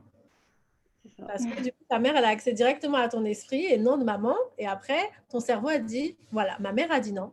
Ma mère, c'est quelqu'un que je respecte, que je tiens à la plus haute estime et dont la vie compte pour moi. Donc, de un, je vais faire en sorte de croire que ma mère a raison. Ton cerveau va te dire ça. Et ensuite, je ne vais pas la décevoir. Donc, je ne vais pas aller dans une voie qui fait que ma mère m'a déconseillée. Donc, du coup, ça crée une dépendance parce que tu as toujours besoin du oui ou du non de ta mère. Donc, ce qui est très important de faire, c'est de te dire, ma mère, elle a dit ça, mais les limites de ma mère ne sont pas les miennes. C'est très important. Surtout en tant qu'adulte, en vrai, parce que c'est vrai que moi, j'ai pas mal de coachés qui ont été, dont les parents étaient très bienveillants, qui l'ont beaucoup couvé, mais l'envers du décor, c'est que tu deviens dépendant de tes parents et que tu as du mal à faire des choses qui vont dans une direction opposée. Donc, le but, c'est de prendre la vie de ta mère, c'est important, mais de ne pas faire de la vie de ta mère ta vérité. Ta mère, elle n'est pas toi, elle va penser selon son propre logiciel. Chacun pense, pour moi, il n'y a pas de vérité, il n'y a que des perceptions. Et donc, du coup, certes, ta mère, elle te connaît, elle connaît beaucoup de choses de toi, elle va t'accompagner, mais c'est un avis. Et ça, je pense que c'est très important, même pour toi, pour justement devenir la personne que tu es destinée à devenir, de te dire, en fait, qu'est-ce que moi, je pense? Je prends l'avis de ma mère, mais ça reste un avis. Il faut que je me forge mon propre avis. Et quand tu vas faire, voilà, justement des choses qui vont aller contre l'avis de ta mère, mais qui seront alignées à toi, bah là, tu vas vraiment savoir qui tu es. Ok. Moi, Je peux juste rebondir. Vas-y, Ken. Non, vas-y, je t'en prie. Du coup, je voulais juste aussi rebondir quand on parlait de l'éducation, du milieu familial, etc. Moi, en fait, je vais juste raconter une petite expérience perso. Dans ma famille, c'était vraiment l'exemple où voilà, c'était que des divorces. Il n'y avait pas ce modèle familial. Et moi, j'ai tellement voulu faire l'inverse que j'ai dit, voilà, ça existe. Je vais avoir mon job, je vais rencontrer mon mari, on va se marier, il y aura un enfant, une maison. Donc, j'ai commencé par faire tout ça et au final, à la fin, tout a éclaté. Donc, je pense que ouais, c'est vrai qu'il y a le milieu familial, il est énorme en fait. C'est une certaine pression, ce qui est étrange, parce que pourtant, c'est des personnes bienveillantes à la base et au final, on essaie un peu soit d'aller contre ou au contraire de faire comme eux. Et c'est difficile de trouver un juste milieu, je trouve. Exact. Non, je comprends totalement parce que finalement, tu t'es laissé influencer en te disant, je vais faire totalement l'inverse. Mais ça t'a influencé au même titre parce que tu t'es positionné par rapport à ça. Et tu t'es mis, comme tu as dit, une pression de dire non, moi, je vais prouver que l'inverse est possible. Et parfois, voilà, on essaie d'aller un petit peu peut-être trop vite et de se laisser vraiment pousser par cette ambition. Et finalement, ça ne fonctionne pas. Donc là, tu as prouvé un petit peu la dépendance et l'influence familiale. Elle peut se faire soit en voulant respecter ce que notre famille pense, soit en disant non, je vais prouver que je peux réaliser totalement l'inverse. Et voilà, ça c'est... Après, des fois, ça peut tourner à une obstination qui n'était pas forcément alignée à la réalité. Moi, je voulais intervenir très rapidement parce que je trouve que ton intervention est super importante. Pourquoi? Parce que moi, en exemple, donc c'est la figure paternelle, donc mon père, c'est la génération qui était aux Antilles et qui sont venus habiter en France, donc sur Paris. Et pour eux, c'est la sécurité qui prime. Il faut vraiment avoir un boulot que tu gardes toute ta vie. Et puis, du coup, il ne faut pas trop sortir des rangs. Il faut vraiment rester là parce que voilà, la vie est dure, etc. C'est vraiment le discours qu'on avait. Et moi, ce discours-là, je suis allé à l'encontre. Ce qui est étonnant en plus, c'est que voilà, mon père est un ancien sportif. Il est athlète, il faisait de l'athlétisme, etc. Et aujourd'hui, il est entrepreneur. Mais malgré ça, il me disait non, tu as un boulot, il est bien, reste là, reste là. Et en fait, quand je lui ai dit que je me lançais en tant que coach, déjà que je me lançais en tant qu'entrepreneur, et en plus de ça, dans le milieu du sport, il s'est vu tout de suite, ah non, il y a beaucoup de monde, tu sais, là, il a essayé de me dissuader. Mais j'étais tellement déterminé que je l'ai fait. Et aujourd'hui, ce qui est marrant, c'est qu'il est très, très, très fier aujourd'hui. Il était même à un événement qu'on a fait au mois d'août en Martinique, un bootcamp où il y avait 80 personnes. Il était là, il prenait des photos, tout ça. Donc, on voyait la fierté. Et du coup, il a essayé de m'en dissuader. Et c'est vrai qu'on n'a pas eu encore cette discussion. Je pense l'avoir avec lui parce qu'on communique vraiment beaucoup. Mais je pense que c'est intéressant d'avoir de leurs sentiments et de voir comment on peut leur donner l'exemple autrement de ce qu'ils ont eu en tête, ce qu'ils ont comme code finalement, ce qu'ils nous ont transmis. En fait, j'ai été à l'encontre de ces codes et finalement, il en est plus que fier. Donc, c'est pas mal. L'influence des parents, effectivement, c'est quelque chose. C'est justement l'émancipation et de dire, OK, papa, je t'aime, mais je vais poursuivre ma voie. Et tes limites ne sont pas les miennes, en fait, parce que comme tu as dit, eux, ils étaient dans un schéma, voilà, la sécurité, la stabilité, il faut bien s'intégrer, il faut avoir de quoi manger sur la table pour les enfants, etc. Et nous, on a été éduqués dans une société qui est totalement différente. Donc, certes, on a été éduqués par eux, mais la société est totalement différente. On a vu, nous, des exemples d'entrepreneurs, certes, qui ont notre âge, alors que je pense qu'ils n'ont pas forcément vu ça et qu'ils disaient, voilà, c'est absolument stabilité, sinon, c'est un échec et retour à la case départ, quoi. Donc, il faut comprendre ça, ne pas leur en vouloir, parce que ce n'est pas forcément contre nous. Des fois, on se dit, voilà, mes parents me découragent parce que c'est contre moi. Ça peut l'être, c'est-à-dire qu'un parent peut avoir développé des croyances limitantes par rapport à ses enfants. Ça, c'est un cas. Mais c'est aussi qu'ils ont des croyances limitantes par rapport à leur contexte. Et donc, du coup, ils appliquent une situation qui date des années 80 à aujourd'hui, en 2020, sur leurs enfants. Mais justement, le but, c'est de dire, c'est comme quand voilà, quelqu'un nous envoie une balle et je dis, non, cette balle-là, ce n'est pas à moi, donc retour à l'envoyeur. Merci maman, merci papa. mais choisis ma propre voie. Et justement, je trouve que, comme tu as dit, quand on arrive à dévier, à choisir sa propre voie, malgré l'avis négatif de nos parents, bah, c'est là qu'on se forge. C'est là qu'on se dit, je t'en veux pas, mais je choisis ma propre voie. J'ai écouté, ok, c'est cool, mais je choisis ma propre voie. Donc, je pense que ça, c'est assez important. Et comme ça, on devient aussi autonome. Moi, je sais, par exemple, quand j'ai annoncé aussi à ma mère, c'était en 2020, donc c'est en 2020 que moi, j'ai décidé d'être entrepreneur à plein temps, en mars.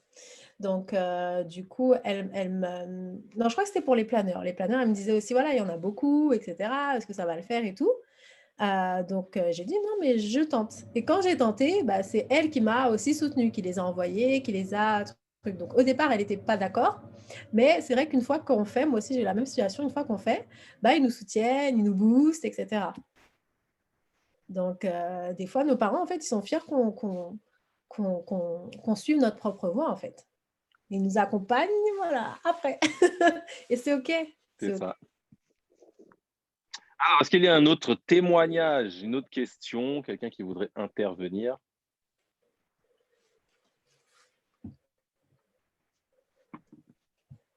Il y avait Alexandra. Non, c'est calme.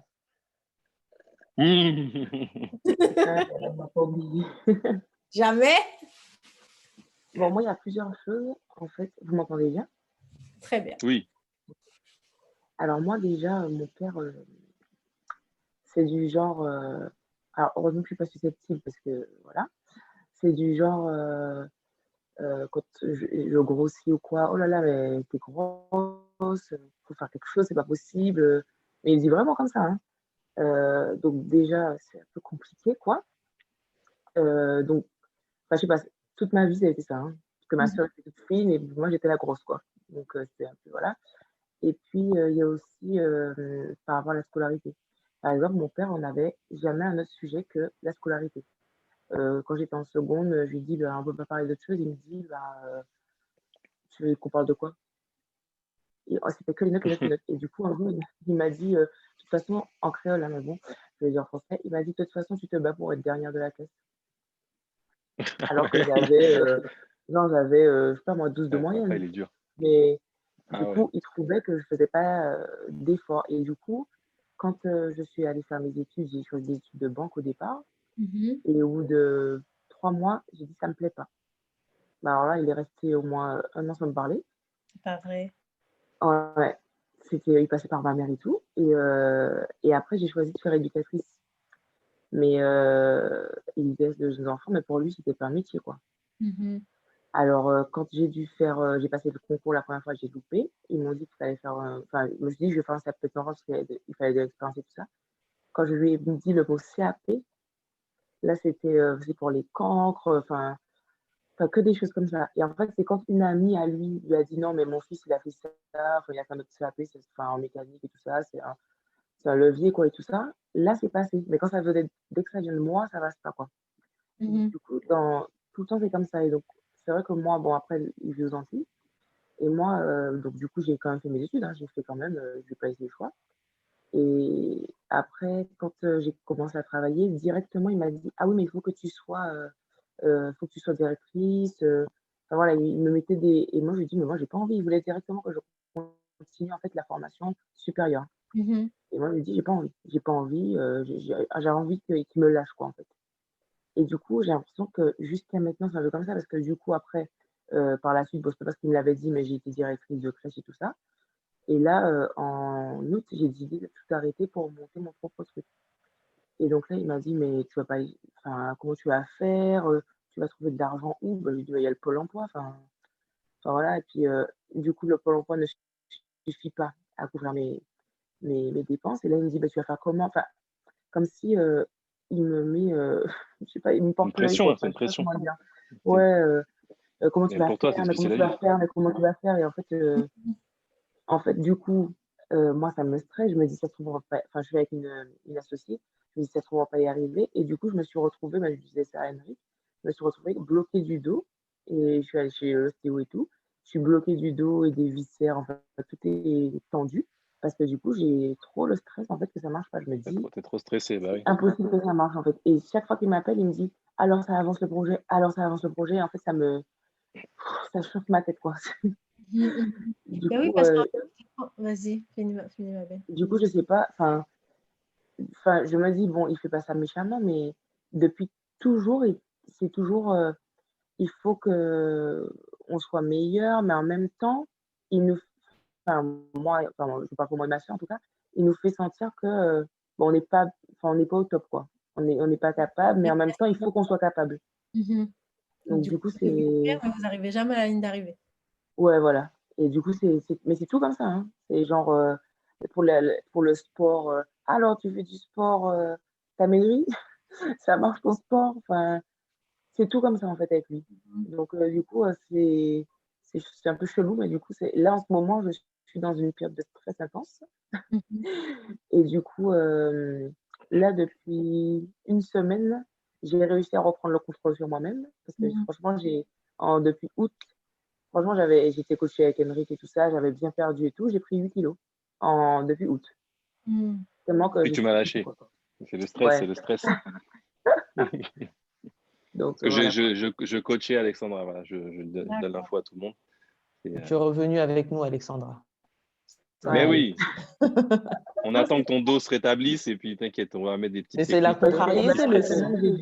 Là, j'ai dit, c'est pas. Mais en fait, c'est même pas. Je suis allée chez l'ostéo, en fait, c'est même pas. Enfin, il m'a dit que tout est tendu, en fait, dans mon ventre. Et en fait, comme le ventre, c'est accroché au dos, et ben, du coup, ça tire et c'est même pas au milieu du dos, c'est sur les deux côtés. On aurait dit que c'est les reins, quoi. Mais ça me Ah fait oui. trop mal. Mais bon, du coup, j'ai fait quand même aujourd'hui. J'ai dit cette semaine, je fais mon sport, du coup, j'ai fait.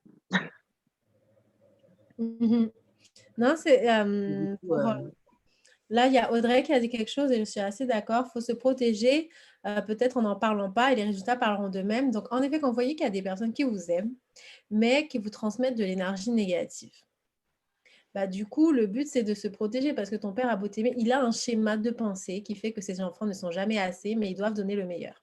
Donc, du coup, c'est une course que vous ne pourrez jamais gagner. C'est une course que vous pourrez... Je suis désolée.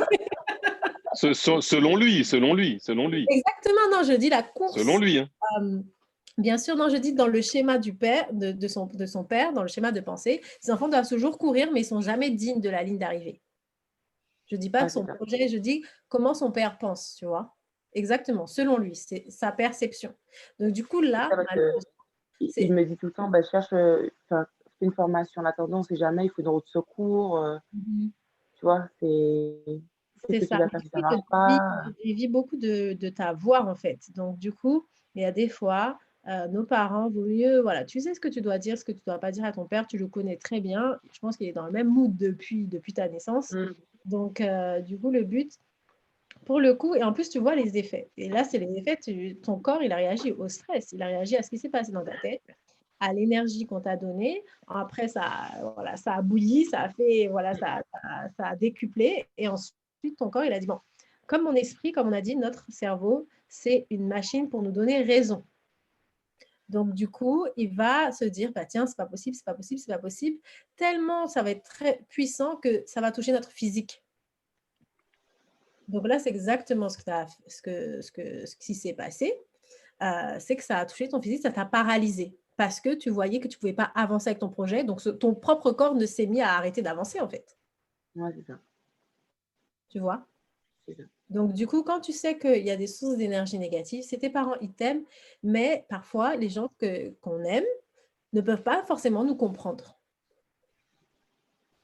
Et comme tu sais qu'il va toujours te chercher à dire, en fait, bah, ça ne va pas fonctionner ou ça va être très difficile, etc. Du coup, tu absorbes ses craintes, tu absorbes ses craintes, tu absorbes ses craintes. Donc, c'est vrai qu'il y a certaines personnes où c'est mieux de ne pas forcément dire. De dire ça va, etc., ça se passe bien, mais sans insister. Parce que sinon, ils vont te submerger d'énergie négative. Et tu n'en as vraiment pas besoin. Du coup, le but, c'est justement... C'est vrai qu'il pose des questions. Donc, voilà, lui-même, il était chef d'entreprise. Donc, du coup, c'était pas son entreprise, hein, il travaillait dans une entreprise. Voilà. Mais du coup, il me pose des questions. Je sais qu'il a accompagné, en fait, il était dans les trucs genre France Initiative ou je sais pas quoi, là. Et du coup, il accompagne des créateurs. Et en fait, je me dis, mais justement, vu qu'il accompagne, il aurait pu faire la même chose, mais pas du tout. En fait, du coup, il me dit, mais si je réponds pas, parce que j'ai déjà tenté hein, d'esquiver un peu, et du coup, il fouille, quoi. Il me dit, mais du coup, tu as fait ça, tu as fait ci, mais il faut choisir quel type de société, mais tu t'es renseigné, machin, et trucs. Enfin, c'est compliqué des fois de le stopper parce qu'il s'y connaît, en fait. Et du coup, Mhm. il sait très bien que ben, je fais pas n'importe quoi. En fait, il sait très bien comment je suis. Donc, il sait très bien que si je lui dis pas, c'est que je vais pas lui dire. Donc, Mhm.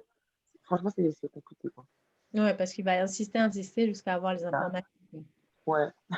Bah, du coup, tu fais comme lui quand il voulait que te parler de scolarité. Tu parles d'un seul sujet et puis tu dis, bah, voilà, passe-moi Ouais. ma.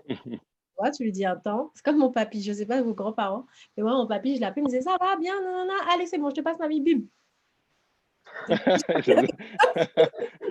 Salut, tu vas bien, salut, allez. J'avoue. Tu fais la même chose, ça va, tu vas bien, papa, non, non, non, oui, oui, ça va le projet, ah bah merci, merci, merci, merci. Allez, passe-moi maman, bisous. Alors tu l'as en dernier, comme ça. Donc je sais que c'est dur parce que tu as envie de parler à ton père et voilà, il sait très bien comment faire pour avoir ces informations. Mais du coup, toi, ça t'aide pas, quoi. Ouais, mais en fait, là, j'essaie de me créer ma bulle, en fait, dans ma tête. Exactement. Depuis une semaine, là, je suis sur moi, quoi, pour essayer de sortir de ça, parce que franchement, c'est pas possible, quoi. C'est ça, et faire des Je commence à activités. avoir mal à tout. Et puis, en plus, vu que là, je suis à la maison pour mon projet et tout, Mhm. ben, genre, ça prend la tête, quoi. Enfin, je me pose des fois, on doute de nous. Enfin, je veux dire, il y a des trucs que j'arrive pas à faire, je me dis: «Putain, je sais pas et tout». Et Mhm. après, il y a cette voix dans ma tête qui me dit: «Mais en fait, ouais, ça se trouve, ça va jamais fonctionner». Mais Mhm. après, je me dis: «Mais si, c'est obligé que ça va fonctionner». Et en même temps, peut-être que moi, je vais pas y arriver. Enfin bon, c'est un bordel, quoi, dans ma tête. C'est de C'est l'auto-sabotage, c'est ce qu'on voilà, disait. c'est ça. C'est exactement ça, quoi. C'est toi qui sont. Donc le but, soit tu fais une Fais ton activité. insolente, Alexandra. Ouais, il faut que je fasse ça. Exactement. Tu peux te mettre des citations, justement, avoir un petit mur des citations, peut-être, par exemple, en face de ton bureau, avoir des citations qui te permettent de te motiver. Comme ça, tu as juste à lever la tête et tu as les phrases. Tu les répètes à voix haute. Comme ça ne reste pas dans ta tête. Comme je vous ai dit, quand ça reste dans vos têtes, la voix négative, elle a trop de place. Donc, du coup, tu lèves la tête et tu lis tes citations motivantes. Moi, elles sont juste ici. Mais du coup, si tu peux le faire, d'avoir des citations motivantes, ton mur de la motivation OK. avec des citations. Dès que tu vois que la voix commence à truc et tout ça, tu relis tes citations, tu prends une bonne respiration et tu te visualises. Tu te visualises en train de... Il faut que ça marche en fait. Mais du coup, là, quand tu as une épreuve, tu prends ça comme un test. Comme je vous ai dit, vous devez tout transformer. Les problèmes, tu penses à des solutions et les épreuves que tu traverses, tu les penses comme des tests. C'est-à-dire, c'est le test pour savoir est-ce que je le veux vraiment ou pas. Tu OK. vois, c'est un test. Si tu veux passer le test, il faut te surpasser. Il faut y aller, il faut continuer. Des fois, c'est normal d'avoir peur. Il ne faut pas dire, voilà, j'ai pas peur et tout. Comme je vous ai dit, il faut admettre, c'est normal d'avoir peur, c'est OK. Mais il ne faut pas laisser la peur nous paralyser. En disant, voilà, tu vois des exemples. Ce qui est bien, c'est t'entourer justement de personnes positives, de personnes qui ont lancé leur entreprise, qui ont eu peur aussi. Donc, tu vois que tu n'es pas un cas éloigné, tu vois que tu n'es pas un ovni, etc. On a tous peur, mais on y va progressivement. Et surtout, être bienveillant avec soi-même, c'est très important. Être bienveillant, tu Ouais. n'as pas besoin de savoir tout. C'est normal de ne pas tout savoir. C'est normal de ne pas savoir tout faire. C'est normal de parfois être bloqué. Dis-toi, voilà, je suis... Et j'avance et au moins, je fais des efforts. Et être bienveillant, pour moi, c'est essentiel dans le développement personnel. On doit parvenir à être discipliné pour aller au bout, mais également être assez bienveillant pour ne pas, en fait, se freiner. Une solution aussi également, Donc, bien évidemment, quand ton dos ira mieux, dès que tu as un mood un peu négatif, musique, legging, sport. C'est ça, motivation, tu fais circuler ton énergie et tu te mets tu fais une bonne séance. On connaît tous ce sentiment-là, voilà, parce que l'hormone qui va ressurgir de ça, c'est l'hormone du plaisir à la fin d'une séance de sport. Donc, il ne faut pas hésiter à même envoyer un petit message dans le groupe. Bon, je ne suis pas trop motivé, voilà, non, tu vois, tu prends les bonnes ondes de tout le monde, tu fais ton sport quand ton dos ira mieux. Et après, let's go, tu peux aller bosser tranquillement. et la Mais le danse, pire, c'est que c'était ça. Hein. Le la pire, danse. c'est que c'était. Ouais, là-dedans, en fait, du coup, j'ai repris mes activités de ce que je faisais avant, quoi.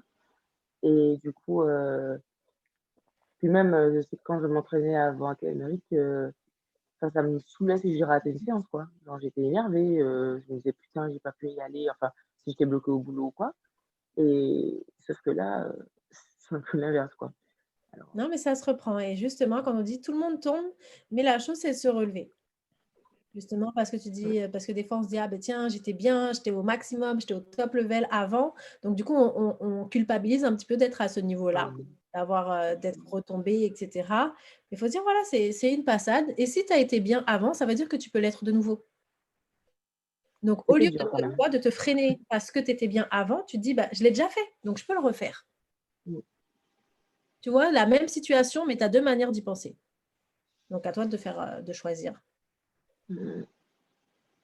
Adeline, qui a quelque chose à dire. Merci beaucoup, Alexandra, de ton partage. Bonsoir. Salut. Oui, j'avais une question. Est-ce que pour toi, la prudence, c'est une croyance limitante? Parce qu'en fait, il y a eu plein de témoignages où on hésite, etc. Mais je peux comprendre finalement qu'on soit prudent, en fait, qu'on ne prenne pas de risques démesurés, en fait. Donc, est-ce que être trop prudent, c'est une croyance limitante? Alors, être prudent, c'est bien. Comme on a dit, la voix de la peur, elle nous sert à quelque chose. Des fois, on sait qu'on allait faire des conneries, quoi. Et la voix de la peur, c'était bien parce qu'elle nous a dit, voilà, on va dire, Molly, calme-toi, et puis analyse un petit peu la situation pour voir si tu le fais ou pas.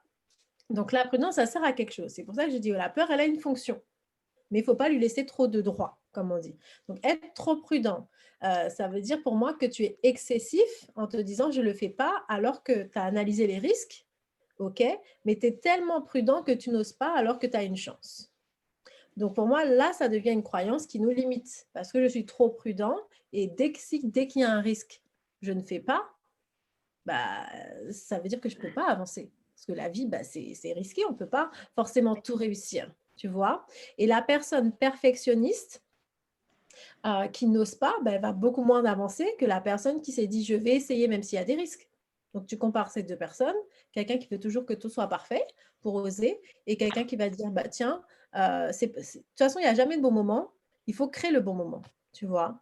Donc, bien sûr, il faut être prudent. Des fois, il faut se décourager de certaines choses qui ne sont pas faites pour nous, même si on a vraiment envie, etc. Des fois, c'est OK d'être prudent et de dire, bon, c'est peut-être pas le moment, j'attends, je regarde, j'attends d'en savoir plus. Mais il faut détester justement si la prudence, ce n'est pas justement lié à un manque de confiance. Ce n'est pas lié au fait qu'on a peur du risque et donc on n'ose pas. Donc, tu vois, il y a un peu prudence et prudence. Donc, il faut voir, est-ce que je vais trop loin dans ma prudence ou est-ce que c'est vraiment une décision sage parce que j'ai pesé le pour et le contre. Donc, ce qui est bien, moi, ce que je fais quand je dois prendre une décision ou quand je dois choisir entre plusieurs business ou activités, je pèse le pour et le contre. Comme ça, je vois concrètement si ma prudence, elle est pertinente ou si là, bah, peut-être que j'ai un petit peu peur parce que je me lance un peu dans l'inconnu. Donc, il faut être sincère avec soi-même pour avouer ça. Parce que sinon, tu vas dire, ah non, je suis très prudente, etc. Mais au fond... On va te nommer Prudence. C'est parce que tu as peur. Donc, il faut être sincère avec soi. Donc, essaye de peser et de dire, bon, que j'ai peur ou est-ce que c'est vraiment aligné? Merci.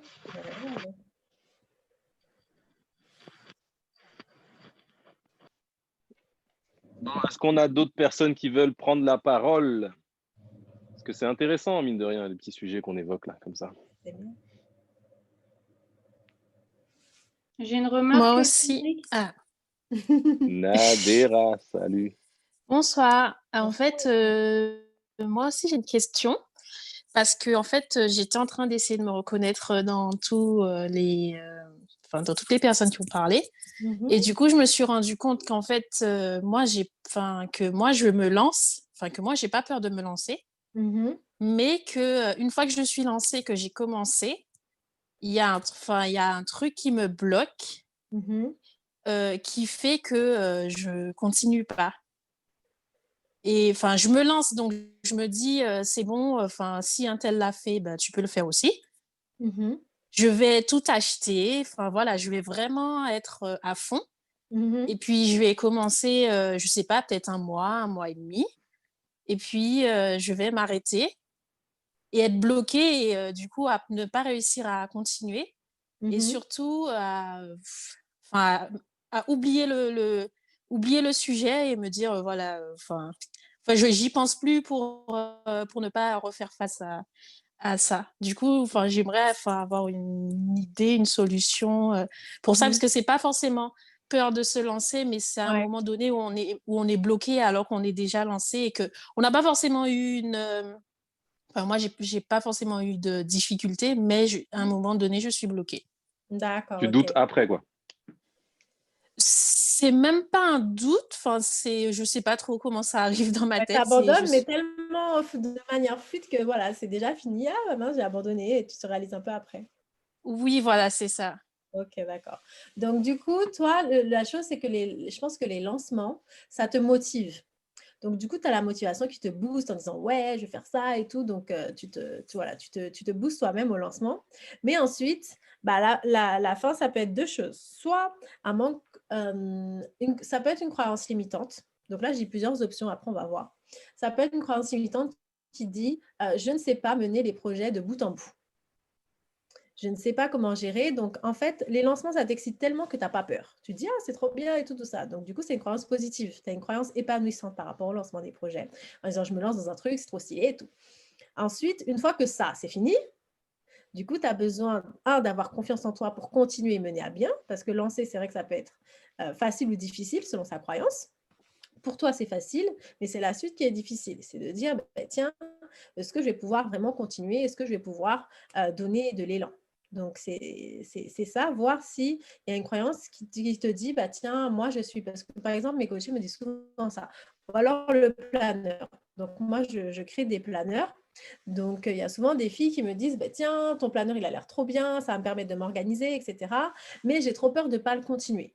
Je vais le commencer parce que je vais être super excitée, mais ensuite, je ne vais pas le continuer. Donc ça, c'est une croyance limitante parce que c'est ancré. Elles ont dû abandonner certains projets avant ou certaines choses. Et donc, du coup, elles en ont fait une habitude. Et l'habitude, c'est devenu une croyance. Donc, il faut voir aussi si tu as eu ça et si ça se reproduit, en fait. Donc ça peut être une chose. De deux, ça peut être la discipline parce que du coup, une fois que la motivation, elle est passée, il faut de la discipline et il faut renouveler ta motivation, en fait. Parce que les débuts, naturellement, c'est très facile pour toi de te dire « Ouais, je suis super excitée, je vais tout bien faire et tout ». Mais ensuite, il faut trouver la motivation pour te dire « Non, c'est important que je continue, que je m'efforce, en fait ». Donc là, toi, tu es très bonne en sprint, mais les marathons, il faut justement que tu trouves la motivation et les bons codes pour continuer. Donc, du coup, comme on a dit, vois s'il y a quelque chose qui fait que tu as abandonné certains projets avant et du coup, tu en as développé une habitude et peut-être une croyance limitante qui fait que, tiens, j'ai abandonné tellement de projets que finalement, intérieurement, je crois que je ne suis pas capable de continuer et d'aller jusqu'au bout. Donc ça peut être quelque chose. Donc ensuite, le but, c'est de la démystifier en disant que tu arrives à te lancer, tu y crois. Donc, il faut justement, tu vois, te renouveler, te donner des shots d'énergie. Pour dire j'y vais, je continue pas à pas. Ça peut être aussi que tu ne sais pas quoi faire, mais bon, ton cerveau, il préfère dire non, vas-y, oublie, comme ça, tu ne vas pas être confronté au fait que tu ne sais pas vraiment quoi faire et tu ne sais pas comment gérer en vrai. C'est beaucoup plus facile, c'est plus confortable. Tu vas dire, oui, j'ai oublié, c'est pas grave, tu vois. Je m'efforce d'oublier, en fait. Voilà, c'est ça, exactement. Donc, tu dis, oui, j'ai oublié, bon, c'était derrière moi, c'est déjà derrière, c'est déjà fini. Donc, le but, c'est de dire, voilà, là, c'est la discipline, c'est être disciple de soi-même, être engagé sur ses engagements et de dire, voilà, est-ce que ça te tient vraiment à cœur, tu vois? Il y a un moment, des fois, si tu dois parler devant le miroir, te dire, bon, ça te tient vraiment à cœur, tu le fais ou pas? Et c'est pas grave si tu ne sais pas tout, si tu ne connais pas tout, au moins tu essayes. Et comme on a dit, c'est pas grave d'avoir abandonné quelque chose. Voilà, quand tu tombes dans la rue, tu ne vas pas rester allongé au milieu de la route. Tu vois, ça se fait pas, tu te relèves. Tu fais un burpees, tu te relèves. En fait, ce qui est bizarre, c'est que je suis pas tombée, en fait. C'est que je suis pas forcément tombée. Et c'est ça qui... j'étais en train de réfléchir tout à l'heure et de me dire, mais en fait, c'est bizarre.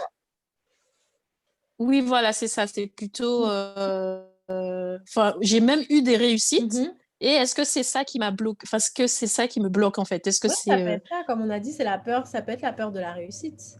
Comme on a dit, ça marche bien, mais ensuite, tiens, ça va s'intensifier. Est-ce que je vais pouvoir gérer? Donc, il y en a qui ont la peur de l'échec qui fait qu'ils ne commencent pas.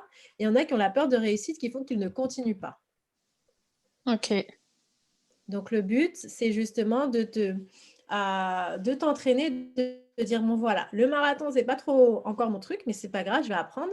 Et à chaque fois, tu te fixes un milestone, tu vois, comment dire, je sais pas comment dire en français. Tu te fixes un objectif, donc c'est ce que dit Linda, exactement. Tu te fixes un petit objectif qui fait que ça devient aussi excitant que le lancement. Comme tu sais que ton cerveau, il est naturellement attiré par les lancements, les petits objectifs, etc., tu dis, bah tiens, je lance ça, bah tiens, j'améliore ça, c'est trop bien, bah tiens, j'améliore ça. Donc ton cerveau va dire, ah ouais, c'est bien, parce que dans ta tête, pour l'instant, continuer un projet, c'est ennuyant ou c'est pas trop ça, etc.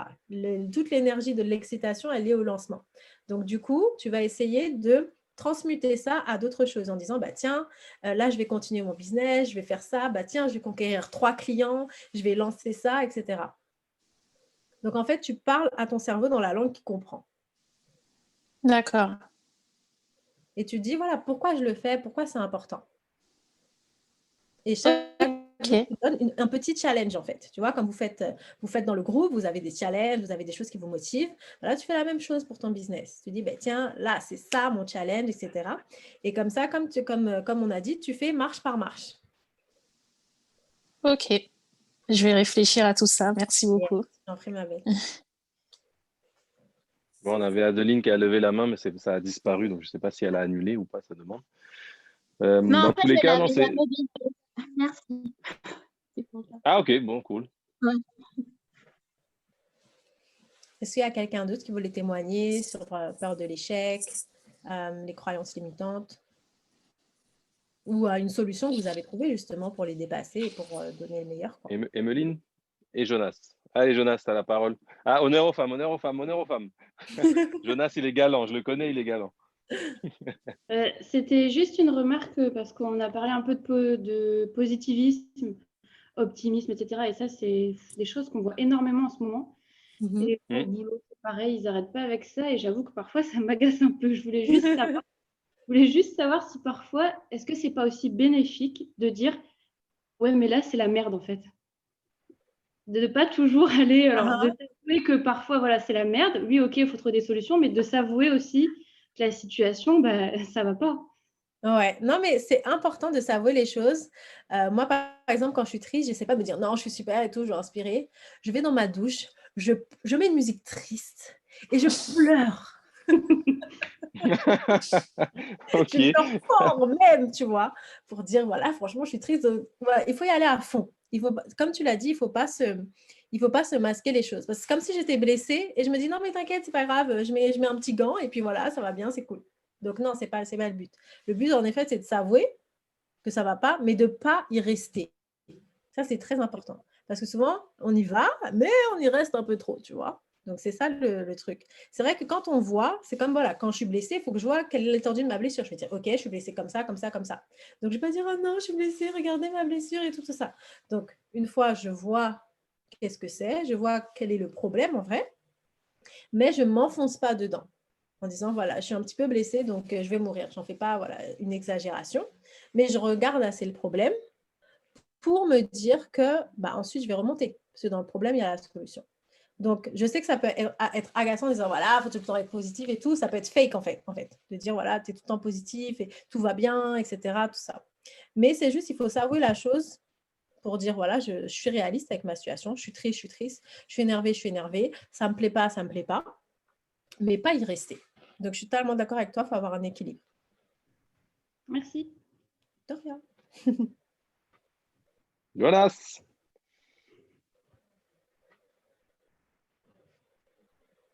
Alors, à titre personnel, j'essaie de me passer dans quelques cases par rapport. Je suis quelqu'un de relativement perfectionniste. Et, probablement que c'est dû à mon cursus scolaire qui n'a pas été trop. Ça a plutôt été, on dira ça comme ça. Et du coup, le fait de me fixer Alors là, j'ai un prochain challenge personnel, professionnellement parlant. En fait, je suis à une croisée des routes où je dois faire deux choix d'évolution de carrière, dont un où je me dis que si je n'ai pas une position particulière dans un concours, je préfère en fait échouer au concours tant que je n'aurai pas cette place. Voilà, je ne sais pas comment expliquer ça. C'est-à-dire que exemple, ce concours, il recrute 100 personnes. Si je ne suis pas parmi les 10 premiers, donc relativement compliqué, je ne pourrais pas avoir le poste que j'espère qu'il va avec. Parce qu'en réalité, c'est dû au fait que quand j'étais au lycée, il y a une prof que je n'aime pas. Et elle était plutôt mauvaise avec moi. Et du coup, par esprit de vengeance, je me dis, elle, il faut que je lui montre que j'ai réussi. Et Ah ouais. c'est deux choses d'une, en réalité, je suis prof, soit je deviens proviseur du lycée dans lequel il est toujours, parce qu'il lui reste quand même 40. Pour avoir des pensées comme ça. Il est fort, Jonas. Jonas, donc, faut que je sois mauvais avec toi alors pour que tu deviennes coach, tu m'embauches. Non, voilà, voilà. Ou sinon, donc ouais, cette prof, vas-y. Vous passez à la prochaine étape en tant que prof, passer l'agrégation de physique et au final avoir un poste en prépa et montrer encore à cette prof que voilà que le garçon qui était nul, etc., il a réussi à faire un truc de vie qui est probablement meilleur qu'elle. Donc voilà. Donc, d'accord. Du coup, parfois, moi, ça m'agace parce que je ne veux pas en fait développer ce genre d'état d'esprit. Mais elle a tellement été mauvaise et ça s'est d'autant plus ravivé récemment que, comme par hasard, ma petite soeur me dit « Ouais, cette prof, elle me casse les pieds, elle est mauvaise. » Je lui dis « Mais c'est quelle prof ?» Je lui dis « Non, je ne l'ai jamais connue, elle est dans le même lycée que moi. » Et elle me décrit la prof et je lui dis « Non, cette dame-là, elle est comme ci, comme ça. » Je lui dis « C'est pas possible, elle n'a pas changé. » Et du coup, en fait, cette rage que j'essaie de la transmettre, j'essaie de la mettre comment dire ça, je veux en fait, je veux pas que ça soit forcément le moteur en fait de mes motivations, plutôt que je me dis bon, ben, je sais ce que je vaux personnellement, je sais, en fait, je connais mon parcours personnellement, effectivement, et du coup, voilà. D'accord. Pour le coup, j'aurais voulu On appelle ça une croyance comment alors Parce que là, c'est une croyance qui te booste en fait. Hein. Quand même, là, ça te limite pas. Là, ouais, c'est dans les deux. Dans les deux, ça limite quelque part. Parce que finalement, quelque part, je n'ai pas fait tout ce que j'ai fait aujourd'hui pour elle. Finalement, j'ai plutôt pris plaisir à faire mes études, etc. J'ai vraiment pris plaisir, même si c'était compliqué, mais j'ai pris plaisir à faire tout ça. Et au final, devenir proviseur ou, je sais pas, être agrégé, être en prépa pour montrer à ce genre de personnes qu'on est arrivé, je trouve pas ça forcément plutôt positif, même s'il y a du positif à faire tout cela aussi. Je sais pas comment dire ça. Non, c'est ça, parce que c'est comme Emeline, par exemple, dont elle disait que voilà, elle a eu un exemple qui l'a poussée à faire totalement le contraire. Donc, du coup, là, tu es influencée par rapport à cette prof. Donc, certes, ça a pu te booster d'un certain côté parce que tu as été excellent justement pour dire non, je ne suis pas nulle, je ne suis pas ce que vous croyez, je ne suis pas ce à quoi vous voulez me rabaisser. Donc, du coup, tu as donné ton maximum pour aller jusqu'au bout, pour atteindre tes ambitions. Donc, ça t'a permis de viser haut. On a tellement voulu te rabaisser que du coup, tu t'es dit, bah, moi, je vais aller jusqu'au sommet, en fait.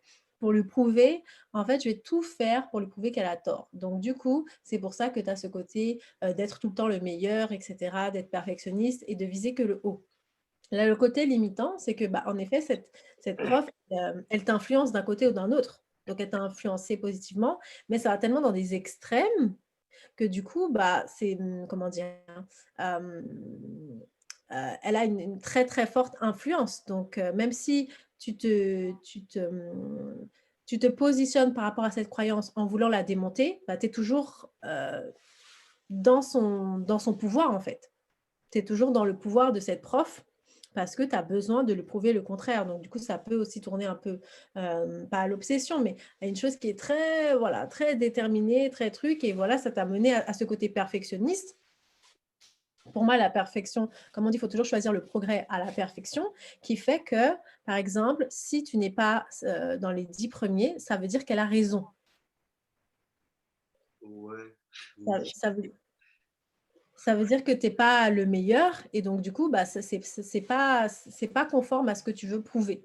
Donc, du coup, ça, c'est mauvais parce que ça te limite, en fait, dans ce cadre-là, parce que tu te fermes des portes, parce que tu dois correspondre à une idée de « je suis le meilleur ». En fait, c'est paradoxal puisque j'ai ce côté perfectionniste, mais après, si je finis parmi les 10 premiers, ça sera pour moi comme la cerise sur le gâteau. Mmh.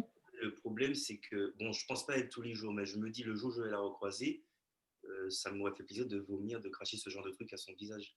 Mmh. Je sais pas comment expliquer, c'est plutôt compliqué. Non, c'est clair que c'est compliqué. En plus, comme on a dit là, comme je disais tout à l'heure, quand je disais que la plupart des croyances limitantes, c'est en tant qu'enfant, bah, du coup, là, c'est exactement ça. C'est-à-dire qu'il y a toujours l'enfant en toi qui veut lui prouver, qui veut le prouver. Mais un enfant, bah, c'est, je ne sais pas si tu es enfant ou adolescent. Donc, du coup, c'est voilà, cette rage, c'est vraiment une rage d'enfant ou d'adolescent. Et donc, du coup, l'adulte, des fois, il veut voilà, essayer de tempérer, essayer de se sortir de ça. Et là, c'est un peu plus compliqué.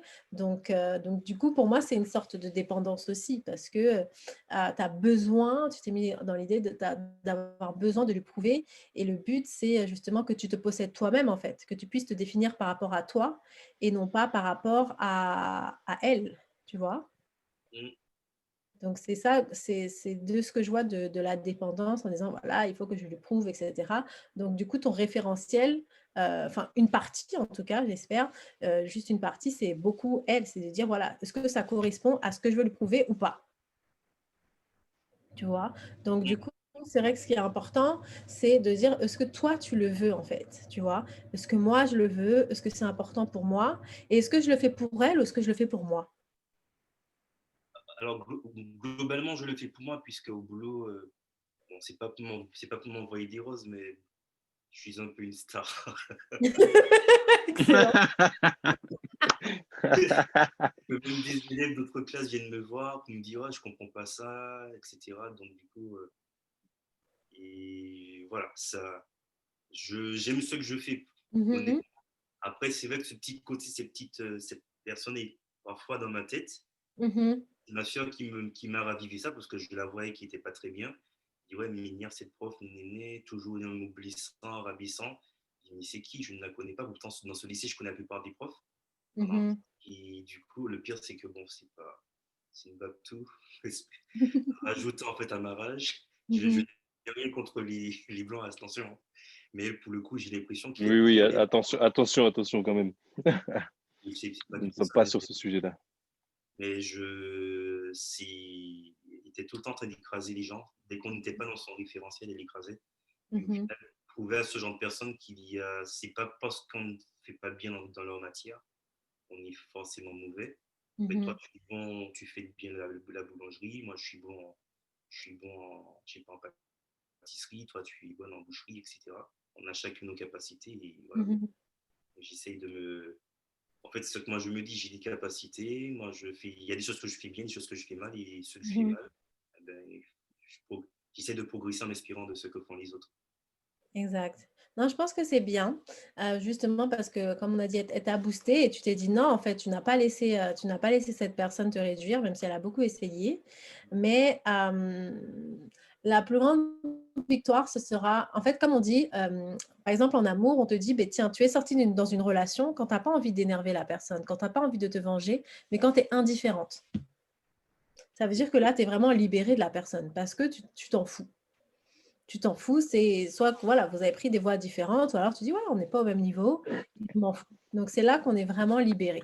Parce que si je veux toujours, en tout cas, je prends l'exemple des relations amoureuses qui sont plus simples, si je veux toujours voilà, prouver à la personne que voilà, je vaux mieux que ça, qu'il ne retrouvera pas pareil que moi, qu'il avait tort quand il voulait me rabaisser, mais tu vois, je suis toujours dans son emprise un petit peu. Même si j'ai raison, même si je vaux mieux que ça, même si, voilà, donc ça aide, mais jusqu'à un certain moment. Donc, comme tu as dit, il faut faire la part des choses. Toi, tu fais la part des choses en disant, voilà, ça c'est pour moi, ça c'est pour elle. Donc, je sais que justement, ta petite sœur, tu as pu te revoir en fait, de dire, voilà, elle fait toujours la même chose, elle peut piétiner l'estime. Donc, du coup, ça t'a rajouté encore plus de rage en disant, bah, tiens, il faut absolument que je sois encore plus là, quoi, je sois encore plus mon meilleur, etc. Parce qu'elle est toujours là à prouver. Mais cette personne-là, en fait, c'est ses perceptions. Comme tu vois, elle fait ça à tous les enfants. Donc, ça veut dire que ça vient d'elle, ça ne vient pas de toi. Ça vient pas de vous. Comme ça, tu le sais déjà, mais c'est important de le comprendre parce que tu auras beau lui montrer, elle va toujours dire que, il est fort à parier qu'elle dise que tu es nul parce que c'est dans sa tête, c'est sa perception qui fait que tous les enfants sont nuls parce que souvent, il y a des professeurs qui sont frustrés de la vie et donc, du coup, leur seul moyen de sentir un peu de pouvoir, c'est justement de se dire, bah, tiens, je vais rabaisser les enfants en fait. Et ces enfants ne sont pas à mon niveau là. Donc, du coup, quoi qu'elle voit, c'est comme si, par exemple, je dis tout le temps, les perceptions, c'est comme si vous voyez avec certaines lunettes. Henrik va voir en rouge, moi je vais voir en vert, Emeline va voir en bleu. Je vais dire à Emeline, c'est vert, c'est vert, c'est vert. Emeline va dire non, c'est bleu. Tu vois? Donc, du coup, c'est vrai que dans ta tête, c'est un booster de se dire, bah, tiens, je vais la voir, je vais lui prouver et tout. Mais cette personne-là, elle voit en rouge. Toi, tu vas lui montrer du vert, mais elle va voir en rouge. Vous étiez capable aussi quand vous étiez enfant. Vous aviez du potentiel, même si vous n'aimiez pas sa matière. Ou enfin, vous n'étiez pas bon. Et encore, je pense qu'elle faisait en sorte de ne vous rendre pas bon et de vous dire que vous n'étiez pas bon. Donc, du coup, elle faisait ça justement pour vous rabaisser. Mais c'est important de te dire que c'est pour toi-même parce que ce genre de personnes, tu ne peux pas les faire changer. Sa zone de confort, c'est ça. C'est ce qui lui donne de l'estime en rabaissant les autres. Il y a des personnes qui sont comme ça. Du coup, tu pourras lui prouver que tu as réussi, mais ça la mettra en échec. Et elle ne va pas avouer ça. Elle va toujours voir les personnes comme justement inférieures. Tu vois ce que je veux dire? Ah, il y a l'INSEE qui veut intervenir. L'INSEE qui a quelque chose à dire. L'INSEE. Oui, désolée. Hey, salut. En fait, moi, j'ai juste une question qui serait comment identifier l'intuition par rapport à la croyance négative. Parfois, on a tendance à se dire « Ah oui, non, mais là, je ne le sens pas », alors que peut-être qu'il faudrait prendre le risque. Et parfois, on a quand même, enfin, je veux dire, je pense qu'on a tous une certaine forme de spiritualité. On n'est jamais sûr du lendemain. Et voilà, comment se laisser aller d'un côté ou de l'autre, comment les identifier. Ok, non, ça c'est très intéressant, le côté je ne sens pas. Attends, j'essaie de réfléchir. Parce que c'est vrai que quand tu deviens de plus en plus connecté à ton intuition, à tes peurs, essaye de creuser en fait, de dire je ne le sens pas, pourquoi? Parce que du coup, si c'est une peur, tu vois, c'est comme si tu toquais à une porte, tu toques à une porte, tu toques à une porte, et comme ça, elle va s'ouvrir, tu vas voir ce qu'il y a derrière. Est-ce que c'est une intuition? Ou est-ce que vraiment j'ai peur de quelque chose? Mais pour ça, il faut être sincère avec soi-même. Comme je vous ai dit, parce que personne n'a envie de se dire qu'elle a peur, personne n'a envie de se dire, bah, tiens, je manque de confiance parce que ça, etc. Donc, le but, c'est de creuser. C'est comme une enquête, en fait. Tu vois un indice, tu te dis, qu'est-ce que c'est? À quoi ça relie? Donc, du coup, moi, ce que je fais, c'est de me dire, voilà, pourquoi, pour voir si c'est vraiment de la peur ou si tu te dis, qu'est-ce qui pourrait me faire peur dedans? Et comme ça, tu vois, pour voir, est-ce que c'est la peur? Et une fois que la peur, voilà, on va dire qu'elle n'a pas d'alibi, tu vas te dire, bah non, c'est peut-être mon intuition. Mais essaye de creuser. Comme ça, au fur et à mesure, tu pourras faire la différence. Ok, ça marche. Donc, c'est intéressant de dire, voilà, est-ce que ça pourrait être ça? Est-ce que j'ai peur parce que ça? Est-ce que j'ai peur parce que ça? Tu toques à toutes les portes et tu vois ce qui répond ou pas. Ça marche. Merci. Bon, on a fait un beau tour d'horizon. Un beau tour d'horizon, les croyances limitantes. Donc, auto-sabotage, comment déjouer ce sabotage. Quelques techniques ont été données par Malaika. Donc, on la remercie. Franchement, super cool. Alors, j'entends saccader ma voix, je sais pas. Bon.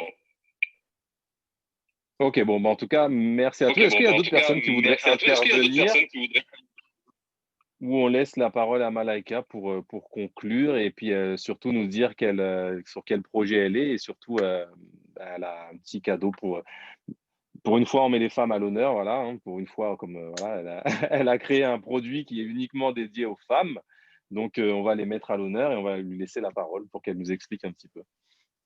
Bah, déjà, je voulais vous remercier. J'espère que ça vous a plu. En tout cas, merci d'avoir partagé. C'est pas toujours facile.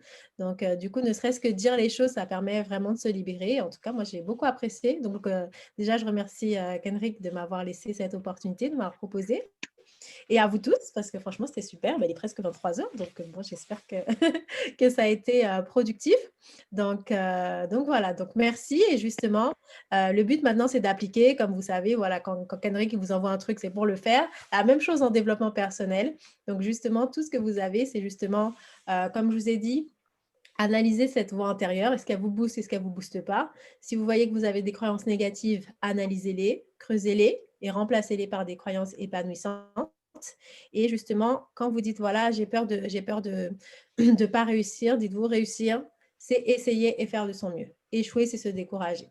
Donc, vous remplacez et au fur et à mesure, justement, vous prenez le contrôle de votre cerveau au lieu que vos pensées négatives aient le contrôle sur vous. Et ça, vraiment, je pense que ça peut changer la vie parce que, comme vous savez, chaque pensée devient réalité. Donc, utilisez la puissance de votre cerveau pour vous, pour réaliser ce que vous avez à faire. OK? Donc, si vous avez des idées, respectez-les. Une idée, c'est un cadeau. Une idée, c'est vraiment super important, c'est précieux. Mais quand on vous offre un cadeau, vous n'allez pas dire « Oh non, c'est bon, vas-y, je vais l'ouvrir demain, après-demain. » Non, je l'ouvre. Je suis dans la gratitude. Je l'ouvre. Donc, vos idées, c'est très important de les respecter. Respectez-vous aussi. Voyez si vos pensées vous respectent. Si les gens autour de vous vous respectent, ayez également assez d'amour pour te dire, bah, tiens, ça c'est ta perception, je t'aime, mais je ne fais pas de ta perception la mienne, je ne fais pas de tes limites la mienne. Et comme ça, là, on développe une vraie liberté d'être soi-même et de devenir soi-même. Donc justement, essayez de prendre l'habitude, de prendre justement des bonnes habitudes, comme vous apprenez avec le programme, des bonnes habitudes de pensée. Vous voyez également que sur les performances sportives, ça va vous inspirer et que également, toutes les performances sportives que vous accomplissez, ça va vous inspirer à dire, bah, tiens, je suis capable de plus. Je vois que là, j'avais cette croyance limitante. Je vois que finalement, j'arrive à faire cet exercice, j'arrive à faire plus de poids. Donc, du coup, justement, félicitez-vous. Soyez fiers de, de vos petites victoires. Parce qu'on est toujours là à dire, ah non, j'aurais pu mieux faire, j'aurais pu, nan. Ça, c'est naturel. Prenez aussi le temps de vous célébrer, de vous appuyer, de vous élever. Et au fur et à mesure, ça va attirer encore plus de choses pour justement vous faire progresser. Donc, voilà un petit peu ce que je voulais partager. Donc, de toute façon, je vais suivre un petit peu tout ce qu'on fait. J'espère vous retrouver prochainement. Donc, moi, pour partager un petit peu ce que je fais, donc pour lier développement personnel et organisation, parce qu'on sait que c'est important, donc j'ai créé un planeur. Donc, le mien est décoré. Celui-ci, donc c'est un planeur, il est assez épais parce que voilà, c'est pour s'organiser vraiment chaque jour. Donc c'est vrai que c'est un design assez féminin, donc du coup c'est des femmes. Mais en fait, la particularité de ce planeur, c'est qu'il y a une leçon de développement personnel chaque mois. Donc la leçon qu'on vient de faire, celle-ci, c'est celle de février. Donc, il y a une leçon de développement personnel chaque mois parce que je me dis, on ne peut pas s'organiser si on peut avoir la meilleure organisation du monde, mais si on n'est pas motivé, si on n'a pas confiance, bah, du coup, on n'arrive pas à avancer. Il y a la procrastination qui vient, etc.